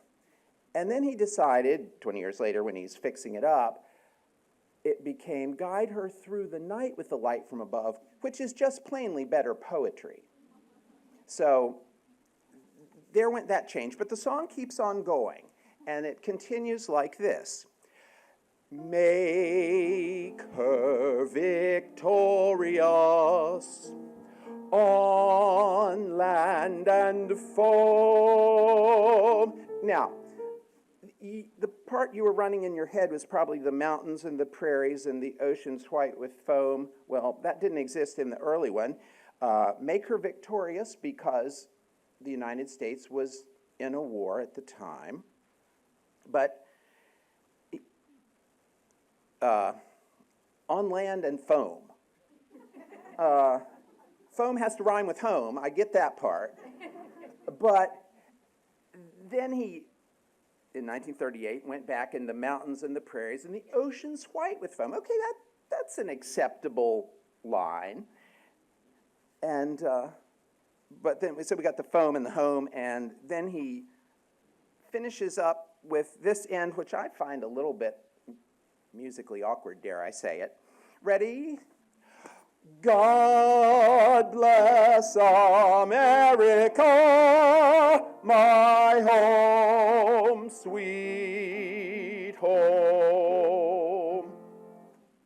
Now, I would say again, I don't think there's anything at all wrong with writing something that's clumsy or awkward or inelegant or whatever you want to say in the creative process, as long as the creative process continues along.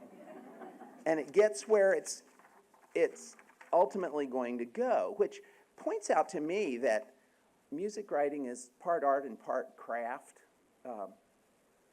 And our last example is also from Irving Berlin, his 1946 show, Annie, Get Your Gun. Now, if you've ever seen that show or know anything about it, you know it's about Annie Oakley, the 19th century sharpshooter, and her friends Buffalo Bill and Charlie and Frank Butler, and they want to get her to join the Western show. So these three guys sing the song, There's No Business Like Show Business, telling her how great show business is. And so as the song goes on and the verses progress, then she kind of joins in with them. And then when they get to the reprise, she sings it all herself. And there's no business like show business. Let's go on with the show. Well, there were a lot of words that Irving Berlin wrote for this song that didn't make it to the final stage either. And bear in mind that the ones that we're going to share with you now are in that category. Before we do, though, I would like to introduce my colleague, Stephen Yusko, who has joined us at the piano for this performance. Thank you, Steve. So, imagine, if you will, these three guys and then Ethel Merman belting out There's No Business Like Show Business. There's no business like show business, like no business I know. Management complaining of the grosses, giving you that take-a-cut routine. And the leading man who gives you doses of halitosis in every scene. There's no people like show people. They smile when they are low. Shows are so expensive, there's an awful nut. Instead of closing, you take a cut. Everyone gets paid except the actors, but let's go on with the show. There's no business like show business, like no business I know. Notices that give you such a blasting, written by a critic with a grouch. And the stage director everlasting, who does his casting upon a couch. There's no people like show people. They smile when they are low. Living with your husband in a cheap hotel. The stork is coming, you feel like hell. Doctors in the dressing room, but still they yell, let's go on with the show. Thank you. Thank you very much. Oh, that was marvelous. Thank you, Ray. Terrific. So our next two panelists, and I'm going to go kind of this way. Our next two panelists represent organizations that are part of the Teaching with Primary Sources Consortium.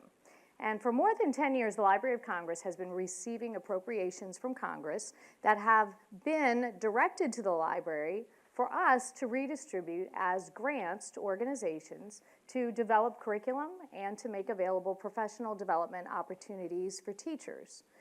Today, we have 29 different organizations all around the United States who are receiving grant funding from the library for all kinds of programs. Not all of them are specifically connected to arts education, but two of the programs that are represented here today are. Erin Ellman is going to be our first speaker, and Erin is currently the Dean of Continuing Studies at the University of the Arts in Philadelphia, and I'm going to let Erin take it from here. Okay. Oh, so I'm going to actually do a little bit of a PowerPoint. How do I move this? Just silver. Okay. Well, hello, everyone. I want to just say how inspired I have been, and Ray, that was a really tough act to follow. I don't sing. I'm a visual artist. But I'll just start out by saying that I am really honored to be here, and I've been so inspired by the first panel that I think I'm going to shift things up a little bit in my presentation. So I may not get through all the slides, but I think that you'll enjoy it more. So just to give you a context of who we are at the University of the Arts, we're in Philadelphia, Pennsylvania. We are a small private art institution that houses all of the arts, visual, performing, and creative writing. We're actually the only university in the nation to devote ourselves exclusively to the arts. There are 1,800 students that are studying graduate and undergraduate programs. And I represent the Dean of Continuing Studies, so what's that? That's another 2,900 students that are the learning continuum from very young people that do out-of-school programs on Saturdays and credit-bearing programs in the summer for high school students. We also have enrichment programs for adults, but we also have about 1,000 in-service K-12 teachers that come to us to study programs. The Summer Music Studies program, which Johanna actually teaches in, is part of that program. And we also have a professional institute for educators, and in those two, the music program and the professional institute programs, we have non-matric and matric courses for educators.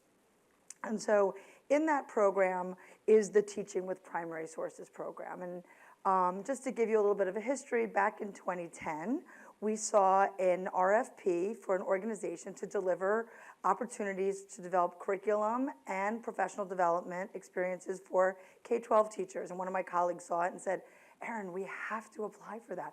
We're just perfect. And I said, yes, but we're really at capacity. How much more can we do? Because we have 2,500 students. And she said, but how could we not? And I said, how could we not? And so we were thrilled when we were selected to be part of a consortium. And what was really exciting to learn was that the other consortium members, which were from across the United States, working in a lot of different disciplines, a lot of them history, actually they themselves had requested an arts-based partner because nobody in the consortium was doing work in the arts, and they thought that was really important. So you can, this is where I'm gonna start really a little bit talking about what we heard before. And so when Christopher said, you know, to think about the future, a lot of cultures think about the past. We actually adapted as our logo, Look Back, See Further, for our work with teaching with primary sources, because we really, that was sort of what emerged when we were trying to think about how do we encapsulate this work that we're doing. And so really, we set about creating a comprehensive program where we can help educators, K through 12 and service teachers and librarians, really figure out how they can bring the arts into their teaching. And for us, it was a little bit of a journey as well. So where we stand right now and what we've developed, I'm gonna give you an overview and then we'll sort of break it down a little bit, is that we offer courses. They're available for free for non-credit. We also offer 3 graduate credits, and our matriculated students can also take these programs. And we have 2 different types of courses, which I'll break down a little bit later, which is an overview course and discipline-specific courses. We also create some curriculum guides that come out of our professional development. We test them and we develop them through our professional development. And we're gonna have some examples of those on tables when you leave. So if you wanna grab one, you're welcome to it. We also try to provide everything, as much as what we do online for free to a national audience. And so we have 2 vehicles for a web presence, which I'll talk about later. And then we have a coaching program, which I wanna mention now, because I'm gonna mention the coaches throughout the program. So one of the things, and it's really, in thinking really, to be thoughtful about how these programs live and build and grow, the consortium and the Library of Congress decided that it was really important to develop high-level educators that are really embedded in these materials so that they could bring them back to their schools and their school districts. And the language we developed around them is coaches. And so we have people who take numerous courses that we then put them through their own professional development experience so that they can then become leaders in the field. So here's where I'm going to go back to the previous panel. So why the arts as primary sources? So thank you, panel 1, for so beautifully illustrating that. So I'm taking notes during the first panel. So of course, Susan and Dr. Chu really talked about how important the arts are and actually noted some key studies. But also, you know, Mario talked about the arts as a superpower. Like, I love that. I'm going to use that. And that they have their own language. And then, you know, Asha talked about how, as a young person, the arts was how she connected through school. And we also, I mean, thank you so much, Nathan, for those 6 themes, because I think that those themes are actually embedded in the work that we do. And it was the way that you articulated them really maybe will help us focus a little bit more in the future. And of course, those performances show us how we can be transformed and moved through the arts, and we're all having our own personal experience. And so that's what we're trying to do. We're trying to say to teachers across disciplines. So it's important to note that I think that maybe some people would have, when I talk about this program, people think, oh, only art teachers take your courses. Well, actually, no. We have lots of elementary school teachers. We get gym teachers that take our program. We get librarians. We get discipline-specific teachers. So I'd say about 40% of our participants in our program are arts teachers. But I guess what's really important is that they get to hear the perspective of the other teachers about how disconnected and siloed the arts can feel. And they get an opportunity to understand how they can bring history or science or math into their classrooms. And so and the other thing that we've learned as we've grown in our program is that in the beginning we started to think about primary sources in the arts as the products. But what Ray just illustrated is that it's actually the stuff behind the scenes that can teach us a lot more about the arts. So we can look at, you know, choreographic notes that the library has a beautiful collection of, or musical notation, or notes from a dramaturg, or sketchbooks, or notes of an artist. And so those are all the reasons why we think it's important. So the way that we developed our program is that we have two different types of courses, and I've listed these here. I'm not going to go through them. I'm hoping that the PowerPoint will be made available later so that people can go back to it. But we have these overview courses and these discipline-specific courses. And the overview courses generally are about 40 to 45 participants, and they're very field trip and lecture-based. We don't do that much hands-on. We do a little bit. And then the discipline-specific courses do more of a focus study in a discipline. So I'm going to just talk a little bit first about our overview of courses. So in those courses, by the way, all of our courses run 5 days, Monday through Friday, about 8:30 in the morning till about 6 at night. They're super packed and energizing. We get teachers from across the country, people from San Francisco, because they're free, sometimes teachers will use it as an opportunity to get to Philadelphia, and we can help them find, low-cost accommodations. But we spend the first day really introducing primary sources and copyright, and why is it important to teach the primary sources. And I think what we were surprised to learn is how many people that take our classes don't actually know about the digitized collections of the Library of Congress in any subject matter, let alone the library, let alone the arts. So that's really a sort of an opportunity for them to get comfortable with their searches and understand a little bit about the framework. Then we also talk about this wonderful tool, which is in the guides that we're handing out and online in our websites. It's sort of this a framework for observe, question, and reflect, and it walks you through it. And there's one specifically for prints and photographs, but there's more general ones, and we use that. We use it as exemplars, and we always have great lecturers come in that talk about the arts and primary sources and make those connections. And we're in Philadelphia, so there is no lack of amazing collections, and we utilize as many of them as possible. Then we ask our teachers to share out, and they post, so there's an opportunity for them to do their own reflection. And then they create primary source sets through one of the Library of Congress tools, which I'll talk about a little bit later, which they can utilize later. So very briefly, this was a course we developed last summer. So how many of you have heard of STEAM? Okay, yeah, I got the right audience here. So I don't have to tell you what it is. So we decided to say, well, what kind of STEAM objects, collateral, art products are available through the Library of Congress that can be tied in to all different disciplines. And so we were so lucky. How many of you know that the Library of Congress actually has teachers in residence? See, they do, and they're great. And one of the past ones was Trey Smith, he has a science focus. And I met him when I was here at the library for one of my consortium meetings. And I said, okay, we'll have to work with him. And so he did a presentation, and it was wonderful. And he did some analysis and he really, even though he's a scientist, he was able to find examples of STEAM objects. And then we invited in, we talked about teaching artists today, and so we invited in 2 teaching artists who came in. One was Ben Volta. You could see his image on your left. I think that's right. Yeah. He's a muralist, but he works with science and STEAM as a motivation for students, kindergarten through 12th grade, to think about ideas. He's had exhibitions in Washington, D.C. He's worked with NASA. And he came in and talked about his practice and his work. And then we also had another teaching artist named Astrid Bowlby, who not only talked about her work, but she actually did a project with teachers. And then we also brought in an artist who brought us to her studio. So this artist, Diane Burko, is fascinating. For 35 years, she's been flying all over the world, photographing climate change. She was really ahead of her time. And she's taken those photographs and turned them into prints and paintings, and she lectures. She's been invited to the White House to talk about her work.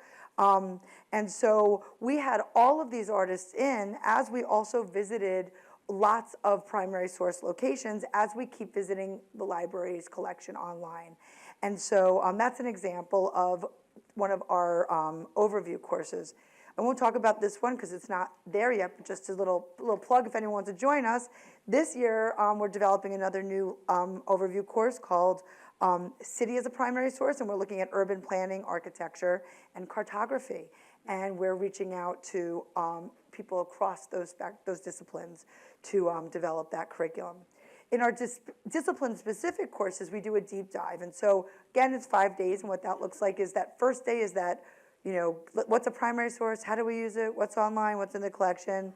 What's really different about this class is that the participants will actually study one particular discipline, and they will actually create studio projects in that discipline. So it's important to note they're not artists. And so they're drawing or painting or screen printing for the first time. And so the idea is that they're doing projects that they could model with their students who may not have comfort in those disciplines. And then on day 5, they actually develop a lesson plan, they share it out, and we have an exhibition. And so 2 courses that you can grab these educator guides, they both have guides. One was photography and identity, so identity was mentioned today as an important factor for art making. And we used the first library, one of the first libraries in America, the Library Company, as a place to look at really early photographs. And then they actually create, so that middle image are they're daguerreotype images that they make themselves in the class. And then on the left side is the Library of Congress, the Library of Company image. Aaron, about Yes. another minute. Okay, so I'm just going to go quickly and say that we also create these guides, and I brought 50 of each of them, so maybe if you want to grab one, they're available free online, so you could download them or you could contact us. But these are materials that you could see an example of it. They go through the exercise of analyzing primary sources. Then we have our web presence. So I think just to conclude, what I wanted to say was that this is an important moment, and preaching to the choir is important for 2 reasons. One is that it lets us be agents of sharing with our colleagues and our coworkers that may not have access to some language and vocabulary around what we all do, but it also gives us some resources to do what we do a little bit differently. So thank you all, and I was very proud to be here today. Thank you.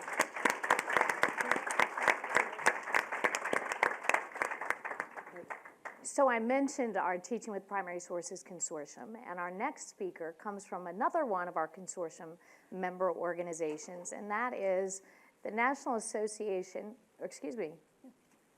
I've got the NAFME in my head. You know how acronyms do that to you? Yeah. So anyway, Johanna Siebert is here today to talk with us about a really special project involving the new national standards for music that were recently developed by NAFME. Thank you, sure. Excuse me. National Association for Music Education. We're encouraged to say NAFME because, you just think NAFME could certainly be used in a lot of ways, couldn't it? So I will flip back and forth between the two, I think, as I talk, but thank you very much, and thank you for having us here today. I'm the project director for this project that you're going to hear about today. And let's get used to this a moment. Here we go. And so in our collaboration with the Library of Congress, good friend, colleague, and director at NAFME, Lynn Tuttle, wrote a proposal. And you can see on the screens pretty much about what it is we wanted to do through the largesse of the grants available to us through the TPS here. And so looking at this 3-year program we just completed in this past summer, units of study, curricular units, not a curriculum itself, but in chorus and general music. Right now, as we speak, I'm receiving emails with draft units for band and orchestra and new teams writing them. And in the 3rd year, we'll be looking at composition and theory, as well as popular music, and how we can access the multiple resources that you actually just got done looking at, as well as many, many more. Okay. Behind the whole idea of these new national standards is the idea of building student artistic literacy. We've heard that word this morning, and many of you, you're nodding. Many of the things that have been said already have just really validated the standards and the collaboration we now have here at the library. This idea of music literacy for children is huge. It's not just knowing about music, but it's about being in the music or in any other art form. And so as we think about all of these, we still know we have to keep bringing in all that knowledge and skills in the past, because as we heard this morning, there is a lot of skill base, especially in music, and that it be taught sequentially. So we can't lose that. And that's what a lot of our teachers are very comfortable with. So as we've been working on these, we've kind of been learning as we go. Okay? As we see this shift to a process-based literacy piece, you're looking at the 4 major processes that we talk about. We heard about creating this morning and how there are steps to this. And we heard about composing and improvising, and I'd add arranging. Whether we're talking at a pre-K level, sure, switch the order of opening routines. Or if we're talking about it, those college-bound seniors who are going to major in music, what are all of the things that they would be doing? We talk about performing, which to music, it's what we're known for. It's what we do. The responding is our focus area for this unit, but we also heard this morning about another process and how important personal connections from students through the arts, to other areas in their lives, and to other disciplines are supremely important. So to show you all of the things that we need to think about, we have 5 separate sets of standards within these new art standards. And so we talk about general music from pre-K up through grade 8, grade by grade, with successive ideals of what we believe literacy would look like in those grades. Traditional and emerging ensembles, those big choruses, bands, orchestras, and steel pan, all of the different kinds of ensembles you can think of. We talk about comp and theory, or composition and theory, the writing and analyzing of music. Harmonizing instruments, that's making the bridge between students' music of their lives and student music that they're playing in school, via guitars, ukuleles, keyboards, other harmonizing pieces, and of course bringing in music technology. Okay. As these were rolled out in 2014 and continue to be now, we found that teachers really needed to have some extra resources. So during that period, and even, as I say, up to this date, we're focusing at NAFME on how we can help that. Okay. In order to understand a little bit, I'm walking you very briefly through our standards because it would just take another 3 days. But you can see laid out here the processes that we are talking about. Creating is just that. And starting at that pre-K level, well, that kind of writing or talking that I heard about this morning is exactly what we mean. And having students be able to go through those 4 steps in an order is often how we make sure that they are writing, they're refining. Okay? When students perform, they do just that. We hope they're analyzing and interpreting the music they choose to perform. Okay? They rehearse and evaluate it themselves and refine what they do so that they are ready for the last stage to present it. Okay? Of course, with the facilitation of a teacher and guided by the teacher, but eventually taking this process on. And the responding is a little bit different, even though the little blocks in it look the same. Those components talk a lot about how students respond to the selection, analysis, interpretation, and evaluation of other people's musics, whether it's music that they're listening to in a performance or another composer's music, not necessarily what they're going to create themselves as performers. Okay? What you see across the bottom is the block that talks about connecting. We talk about how we relate to things and how we interrelate to things through music for students. So you've seen really the whole gamut of what we have and how using these, we hope, are going to help us develop students into that music literate performer and thinker. Well, as we focus on responding, the idea is that we help students understand and evaluate how the arts convey meaning. Okay? And you can see here the definitions and what it looks like in those 4, not necessarily successive or linear components. Okay? But the ideal, again, is how do we get to this? What are the things that we're using for this? Okay? The problem that we've had is that in ensembles, in harmonizing music, in some classrooms, they don't lend themselves to the study of responding. And we need to find ways to make that happen for our teachers.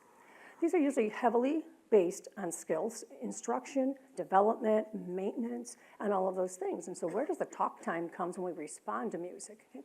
If the goal of a class is to perform something, what are they basing that on? So how do we help teachers find this time to realize by focusing on responding, we can help them all be better performers? Okay? And as we think about assessment in any field, I think I heard the word chorus this morning. I think about 120 students in a chorus that I used to observe as a music supervisor, and I think, okay, how are you knowing what each one knows? So how can we get to that through some of the responding too? These are typical problems that we've had. Okay? Again, through working with the resources here from the Library of Congress, we're working to be able to take the responding components that we've looked at and now after students have responded and had the chance and the opportunity to listen deeply and to think about how music came to be written and performed, now apply that in your performing strand, if you will, so that students are relying on, I like to call reference points. You know, as I go to interpret a piece of music, oh, this is how so-and-so interpreted that. And now I have these in my head is that toolbox that I can draw upon. So by using the mission statement of the Library of Congress, we find that these two fit very well together by addressing the learning and knowledge and history and relevance of all of what we've been talking about this morning and seeing in the room next door and throughout the building. We tie that to how students use that creatively and how they use it also in performing, composition, and analysis. Okay. The work of the writing teams has been in this way. We've looked at music 2, 5, and 8 in the past year, so we have units in those. We have units at chorus in the 5 levels you see. Those are gradually progressing levels that don't necessarily focus on a grade level because those ensembles don't meet that way. They often meet as y'all come choirs, or as a 9th grade band, or as an ensemble that's all built on audition students. And it can look very different from one district in the country to another, from urban to rural to suburban settings. And so we those. Using the responding standards, we've been able to guide instruction via the inquiry models that are part of our grant proposal, and using that through the Library of Congress. We have our own essential questions embedded within the national standards, as well as enduring understandings. Okay. This should be clear. So I want to talk to you and make sure you keep me on my time, okay? I say, you're getting close. Getting close, real close, working on it here. This is one of the grade 2 units, okay? It talks about our objectives through I can statements, because this is what students and schools are using throughout the country. This is a dance unit or a movement unit. So the essential questions, how are music and movement alike? Why does music make me move or dance? And you can see our performance standards listed as well. Okay. So this opening activity that a teacher would lead would be reviewing some skills and how do we move? What are different ways to move? She would extend it by asking them to add new movements to the pieces and to think about how they walk. And again, in vocabulary ready for students at that age. Okay. The opening activity, and John's going to help me in the back, right, John? I like it, by clicking on one of the jukebox recordings that she used as the introduction. So thanks, John. Go ahead.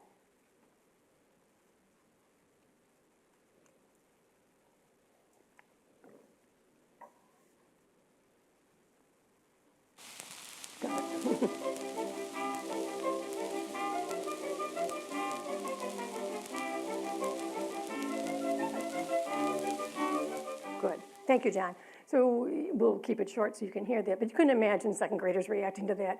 Sometimes wishing they weren't reacting to that, but at the same time, what that would be like. And you could see also, and I'm wondering, do I need to click ahead? I'm looking there, back to, thank you very much. Okay, the questions that she's asking through various types of prompting and inquiry are kind of those things. And she was using the visual thinking model, you know.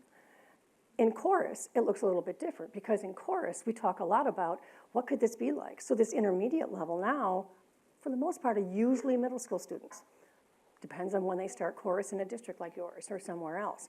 And so all of the units there focused on multiple themes. So at this level, we focused on folk music. And you just saw a lot of materials next door about that. At the high school level, they all focused on spirituals, so that we know students will be singing spirituals sometime throughout their high school career.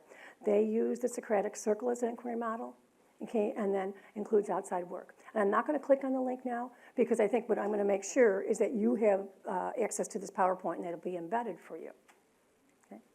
So I think what we're showing you is that through what we talk about, these processes become interdependent, much as literacy is dependent upon many other things as well.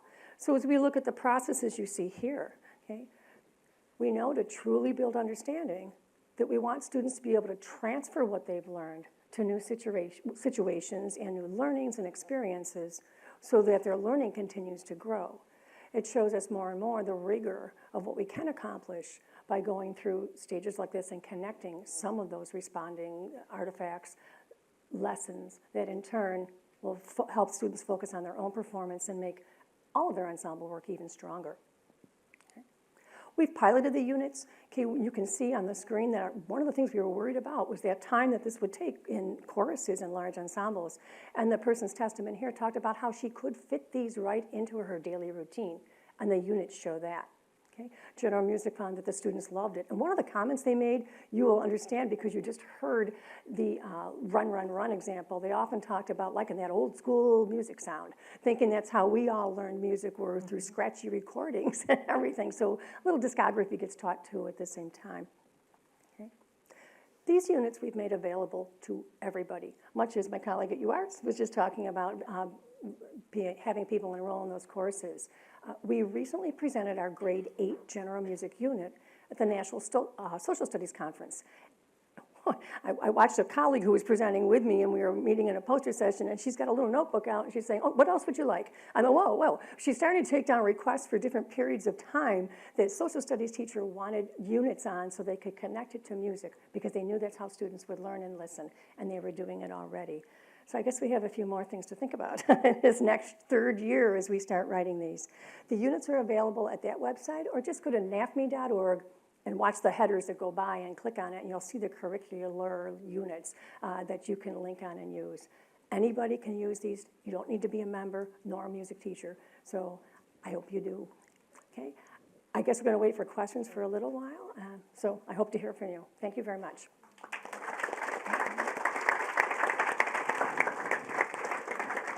Excuse me. Thank you, Johanna. Sure. Both of those projects at UArts and with the National Association for Music Education, you guys are doing such important work and reaching so many teachers, emphasizing that the library's collections, as you all know, come in a wide variety of media. And I'm really glad you played that part from the National Jukebox. Just curious, how many of you know about the National Jukebox on the library's website, that it includes historic recordings? But now you do, see? You know, there's like 38 million things on the library's website. I've only listened to half of them. I'm telling you, the sheet music, the sound recordings, really, I hope that after this, you all spend some time doing some exploring and realize that, and this is a really important part, that because this is the Library of Congress, this is our national library. All of these resources are ours collectively. We should be making good use of them. Okay, so with that, not only can the library's collections be tremendous teaching tools, but the library itself can too. How many of you have never spent time in the library's Jefferson building? Okay. Okay, but some of you. All right, so as you know, this building that we're in today is not the most beautiful of the Library of Congress buildings. The building next door, the Thomas Jefferson building, is really quite extraordinary. And our next panelist is Kathy Tuckman. Kathy works with our Visitor Services office here at the library and has developed a really extraordinary tour that's a touch history tour. And some of you had a chance to visit with her a little bit ago in the next room to share with you the Discovery Cart. And that's all I'm going to say. Kathy, it's your turn. Well, thank you. I'm just going to move my stuff over here real quickly.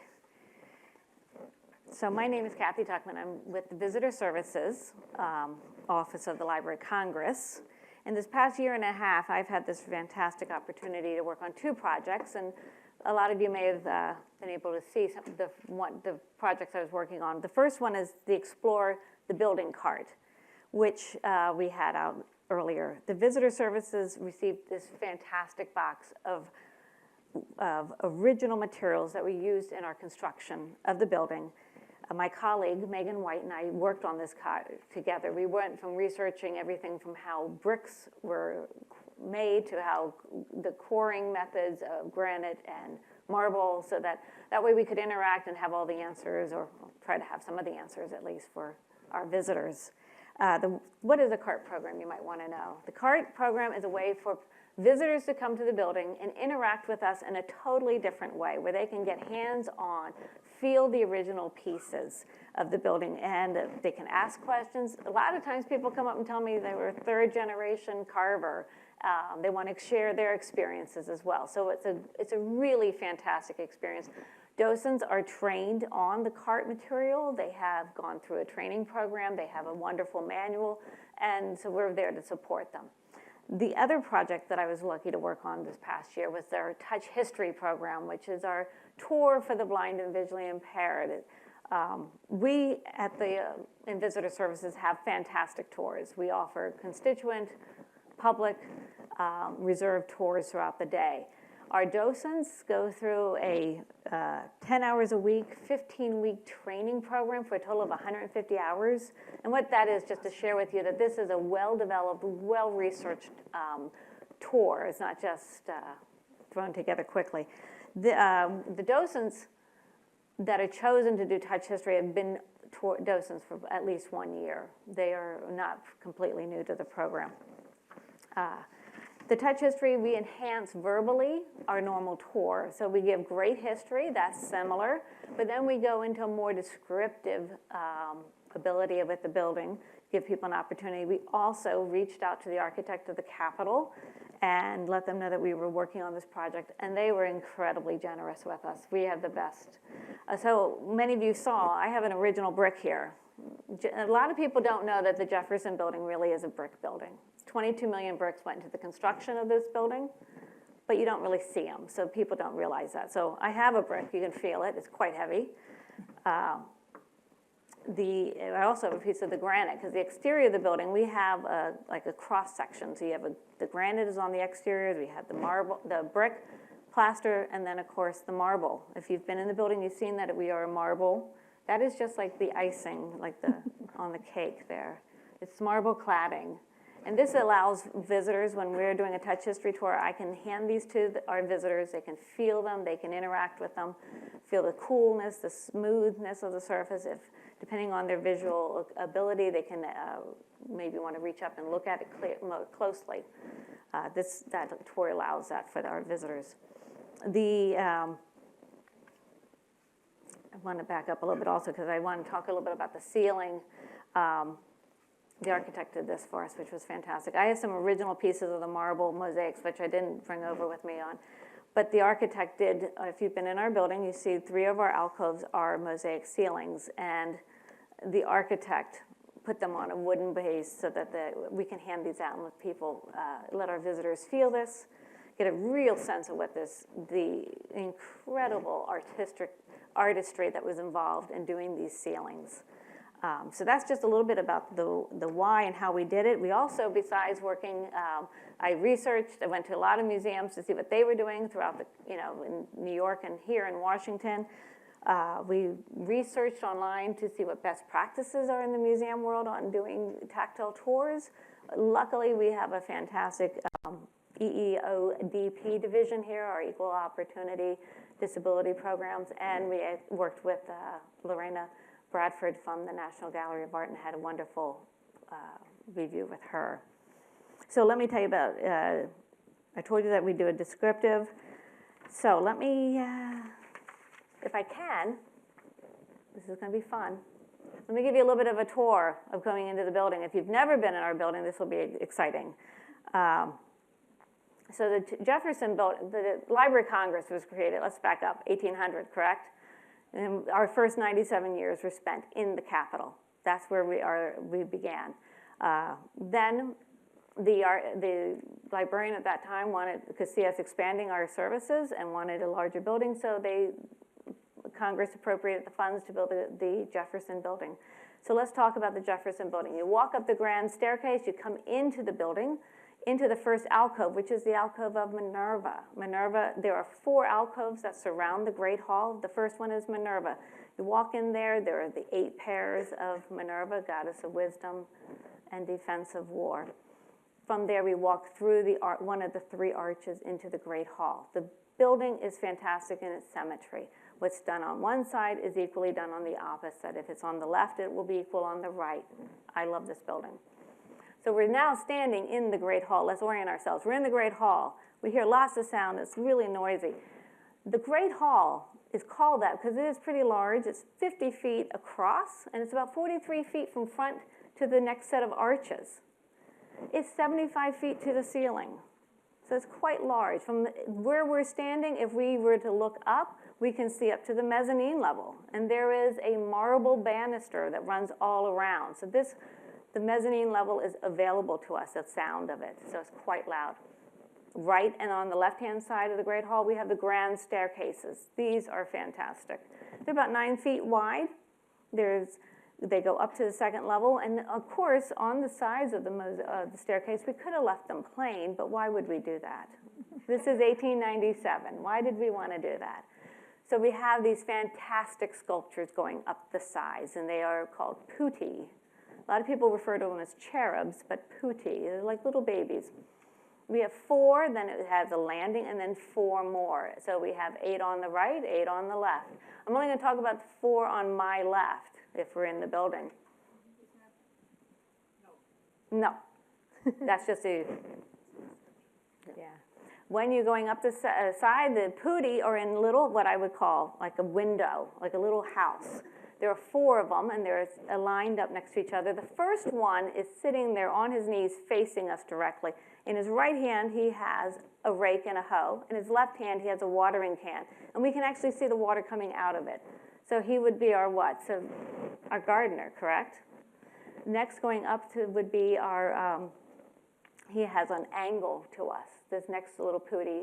He would be facing the left. His left hand is reaching out of his house, trying to get to the gardener, and in his right hand behind him is a butterfly net. And he, of course, is our entomologist. So we're showing with the putti that different occupations, different hobbies are all represented here. And this is a fantastic thing, especially with kids, to come and they can interact and try to show them which, what do you think this putti does? Look at the clues. But with the touch history, I like to give a little bit more description. The last 2, one would be, of course, sitting there. The last putti would be sitting there with his book on his lap.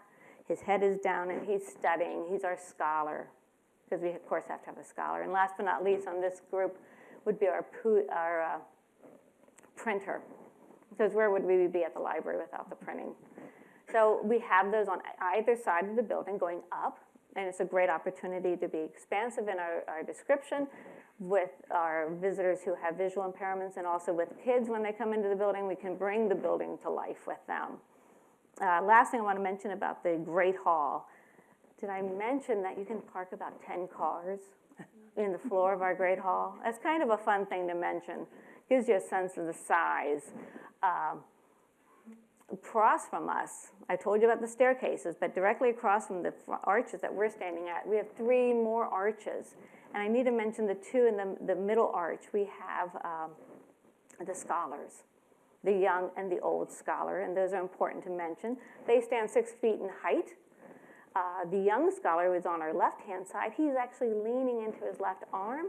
He's got his left leg crossed behind him, and he's looking off to his right at his paper that he's holding. And of course, he's learning. And on the right-hand side is our older scholar. And we know he's older because he has a beard. His skin is a little bit looser. And he has a tablet. And of course, when the building was built, they might have been implying that the young scholar had the newer technology, the paper, and the older scholar had the old technology, the old tablet. But as I like to say on my tours today, that the older scholar really has the latest technology, correct? That usually gets a good laugh. But to finish our bit of our tour, did I hit that? To hit our tour, I would take us to our left-hand side out of the Great Hall into the Hall of the Education, into the Hall of the Family. And I'd like to mention this hall because this one, you come in, it's about 70 feet long, 20 feet wide, and it's about 26 feet tall, about. It's got an archway, which is where some of these beautiful mosaics come in. And our mosaics are not only decorative, but they also have information in them. In our ceiling, since this is the Hall of the Family, we have great educators. And in 1897, the librarian, the very first name is Howell, H-O-W-E. Has anybody ever heard of Howell, Samuel Gridley Howell? Some of us have. Samuel Gridley Howell was the first superintendent of the Perkins School for the Blind, which is important to note. Next to his name is Gallaudet, which was the first superintendent for the School for the Deaf. So in 1897, both the blind and the deaf were listed in our building. It's important. This also, I have to mention, this alcove is the listing of all the librarians of Congress that we have, which I love to mention on our tour, and our visitors are allowed to go up and feel this. Where when the building opened in 1897, we had only one woman's name in the building. It was 1897, and that was Sappho. As of last year, we now have a second name. Dr. Carla Hayden is engraved in our building, so it's really fantastic. So I hope you enjoyed my little brief tour and the wonderful opportunities that we have to engage with visitors in a whole different way. And if you didn't get to see the cart, we still have it. So thank you very much.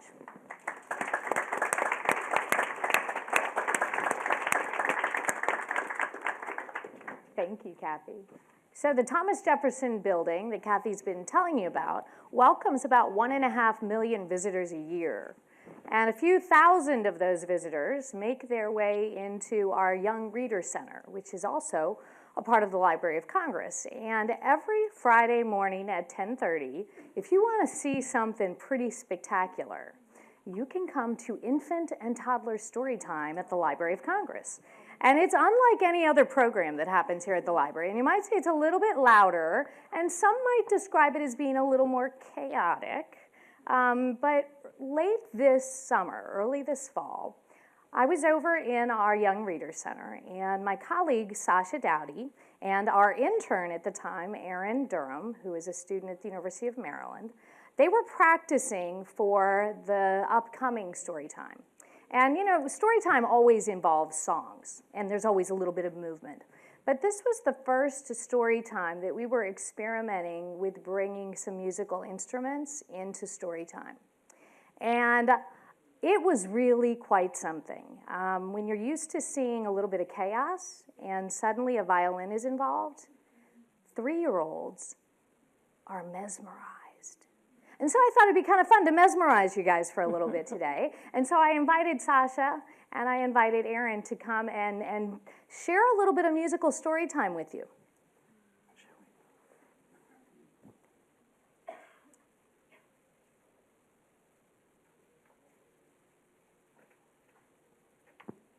Hello, thank you, Leanne. All right, so this book that we're presenting to you today is called Mole Music by David McPhail.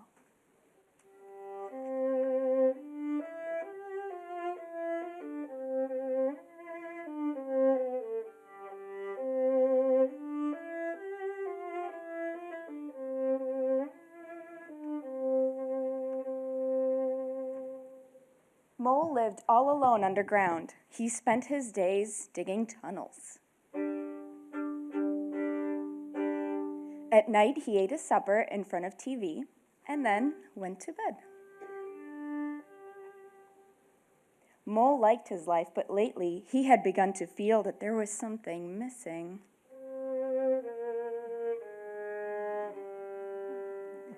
One night on the television, a man played the violin. He made the most beautiful music Mole had ever heard.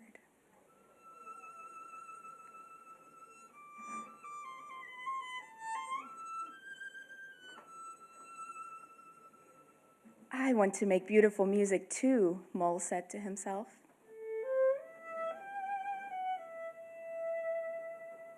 So the next day, he sent away for a violin of his own. Every day, Mole checked his mailbox. No violin. Finally, after nearly 3 weeks, it arrived. Mole was so excited.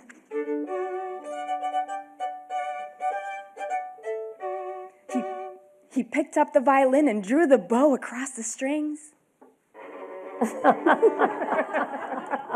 But instead of beautiful music, all he made was a horrible screeching sound. Mole tried again. The violin still screeched, but not quite so horribly. Mole kept at it. After about a week, he could play one note, then two. And before a month went by, he could play an entire scale. Mole continued to practice. He learned to put the notes together in a simple song.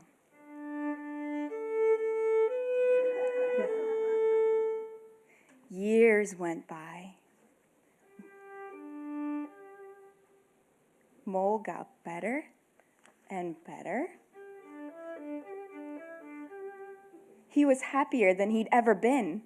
During the day, as he dug tunnels, Mole hummed the music he would play at night.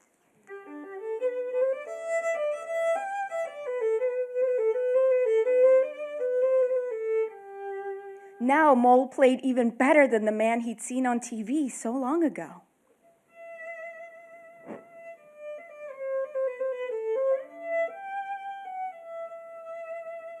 Sometimes he wondered what it would be like to play his music for people.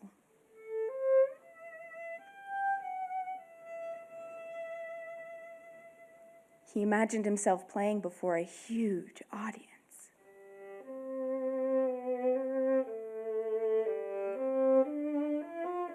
He imagined that he played for presidents and queens.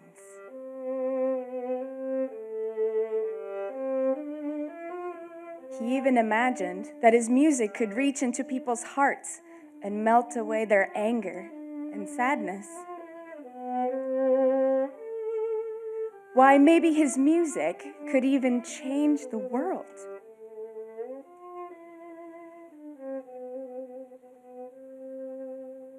Mole laughed at himself. How silly I am, he thought, imagining that my music could do all that when no one has ever even heard it.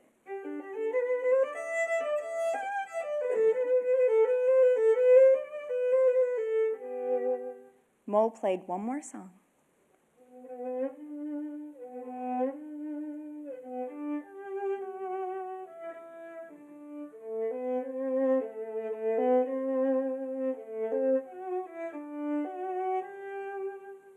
Then he put down his violin and went to sleep and dreamed beautiful, peaceful dreams.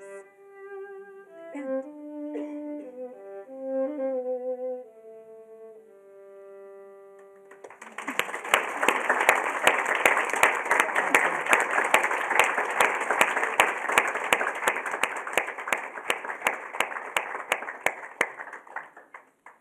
We have about 3.5 minutes for questions. You guys are fabulous. That was just great. Don't you want to come to story time? Yes. Okay, it does look like we've got a question over here. Oh, John's got a mic for you. Hi. Okay. Hi, everybody. Thank you so very much. This was a wonderful panel. Just a wonderful day, really. Question for you all. And this is a question that we've been talking about as a community very recently. What does it mean to be a national organization serving local audience? Maybe if some of you could illustrate a bit of how you're working specifically with DC, family engagement, empowerment. You know, today's conversation is about equity, access, and empowerment. How are we, or how are you as national organizations empowering young students and their families to take full advantage and incorporate the amazing amenities and offerings here nationally to DC? Yeah, it's a great question, and actually I'm very happy that you asked it. So story time that happens here at the library is not something that we live stream. It's not something that we make a big deal out of. And like I said, one of the reasons why I wanted to invite Sasha and Aaron to do this for this particular event was to really stretch the reach of that program, hoping that maybe there's an opportunity for some mimicking to go on. I know certainly that programs like that are happening all over the country, and what we want to be doing more of here is showcasing some of that. As you know, we're being live streamed today, and the opportunity to extend the reach of programs here at the library by using those technologies is one of the ways we're trying to do that. But that balance between figuring out, are you serving a local audience, are you serving a national audience? I'm not sure it's an either or. I think it's a both and. I think there's an opportunity to really recognize that those local audiences and those, I mean, frankly, we have a teen board here at the library in our Young Reader Center. And some of the opportunities that we're able to make available to those young people, we're trying to figure out very deliberately, how do we capture this and make this available to a much broader audience?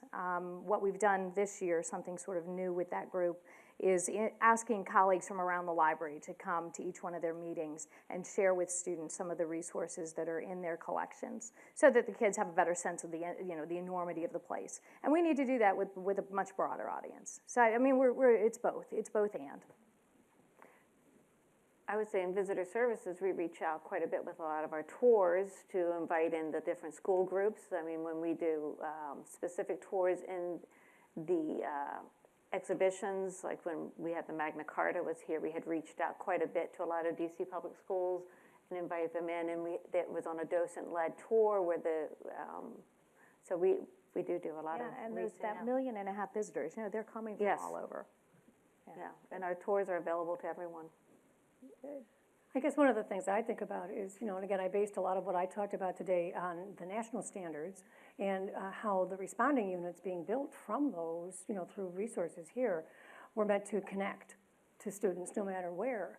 And so looking at things like that, we think about how can teachers personalize it either to perhaps a culture of a community, if you're looking for specific musics. If you're looking for intercultural types of activities too, how can the teacher take either the responding units we're providing or through the different processes that I mentioned and make that just a little more appropriate perhaps. And again, by the levels, where do we bring our parents in so that they're some of our visiting artists when they bring in things and talk about the musics at home.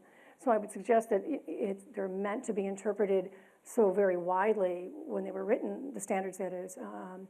It was meant to reflect a national look, which is hard to do in a document, isn't it? Because we look different from one state and locale to the next. But then how do we go about personalizing them would be the goal. So perhaps. And I think for us, it's really that we do attract educators from across the country to our programs that are all summer intensives. They happen in July. But the guides are meant to be brought back to communities and to people who don't have the opportunity to come study with us.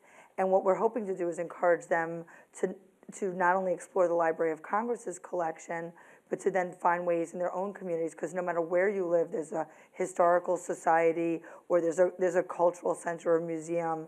And a lot of museums do have materials that what we find is that when we tell people we're bringing educators, they're so over the moon. A lot of cultural institutions don't know how to engage with educators, but they have curriculum and materials and methods. They just don't know how to sort of publicize that. And so we're encouraging educators from across the country to engage with the cultural institutions in their own communities as well, and using what we know is on the Library of Congress website as a springboard to then replicate that in their own communities. That's good. Any other questions? All right then, Rona, it's us.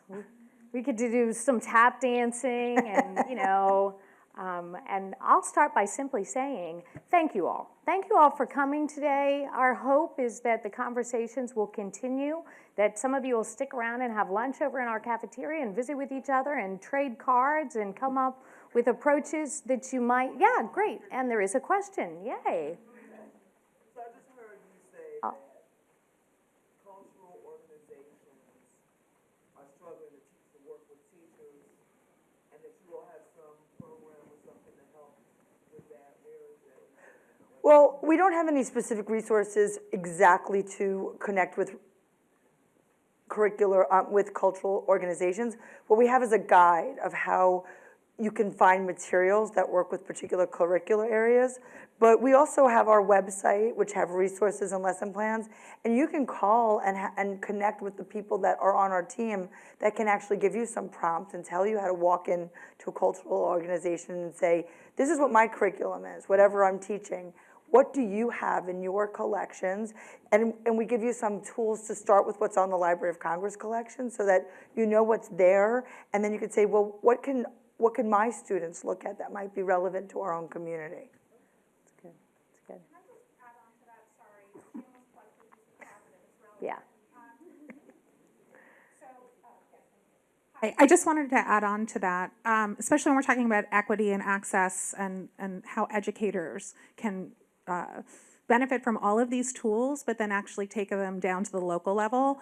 The DC Collaborative has been working with Nathan Diamond and the DC Arts team for some time to find ways how we in the private sector, all of the cultural institutions here in the district that are serving DC students, can make curricular connections to that arts education framework Nathan was talking about.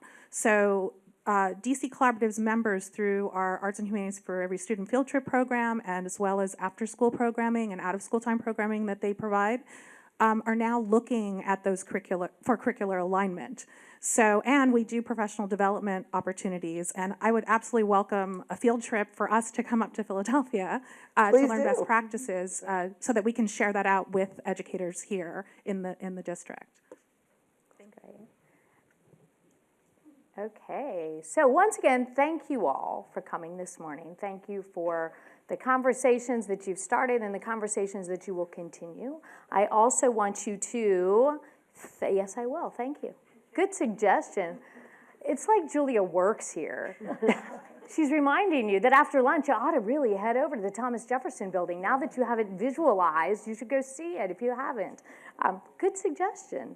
I also want to do a shout out to some of my colleagues who've been really incredibly helpful in the planning of this event and in the execution of this event today. So Michael Appledorf, I don't know if he's still around, or Kalina Black and Vivian Awume, and our teacher-in-resident Matt Poth, and I know Dana Bell is around, and Stephen Wesson, and Phoebe Coleman. Thank you all. Thank you all for being here and for all that you did to help contribute to today.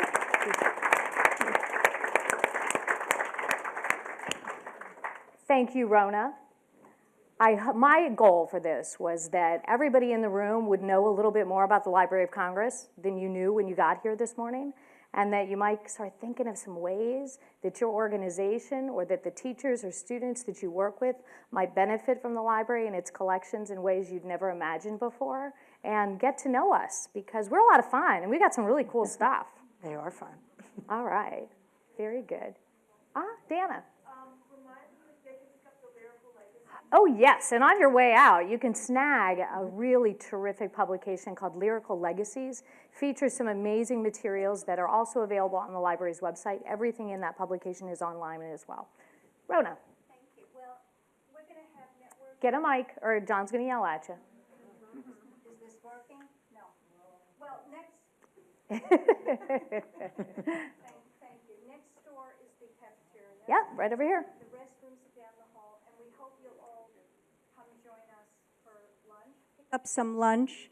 Thank you. Pick up some lunch and just sit at the tables, and anyone who wants to network and just discuss these ideas, are you going to be available? And talk to our panelists, talk to Leanne, talk to myself. And thank you, Leanne, again, and Susan Vita for this wonderful partnership. Great. This was terrific. Thanks. This has been a presentation of the Library of Congress. Visit us at loc.gov.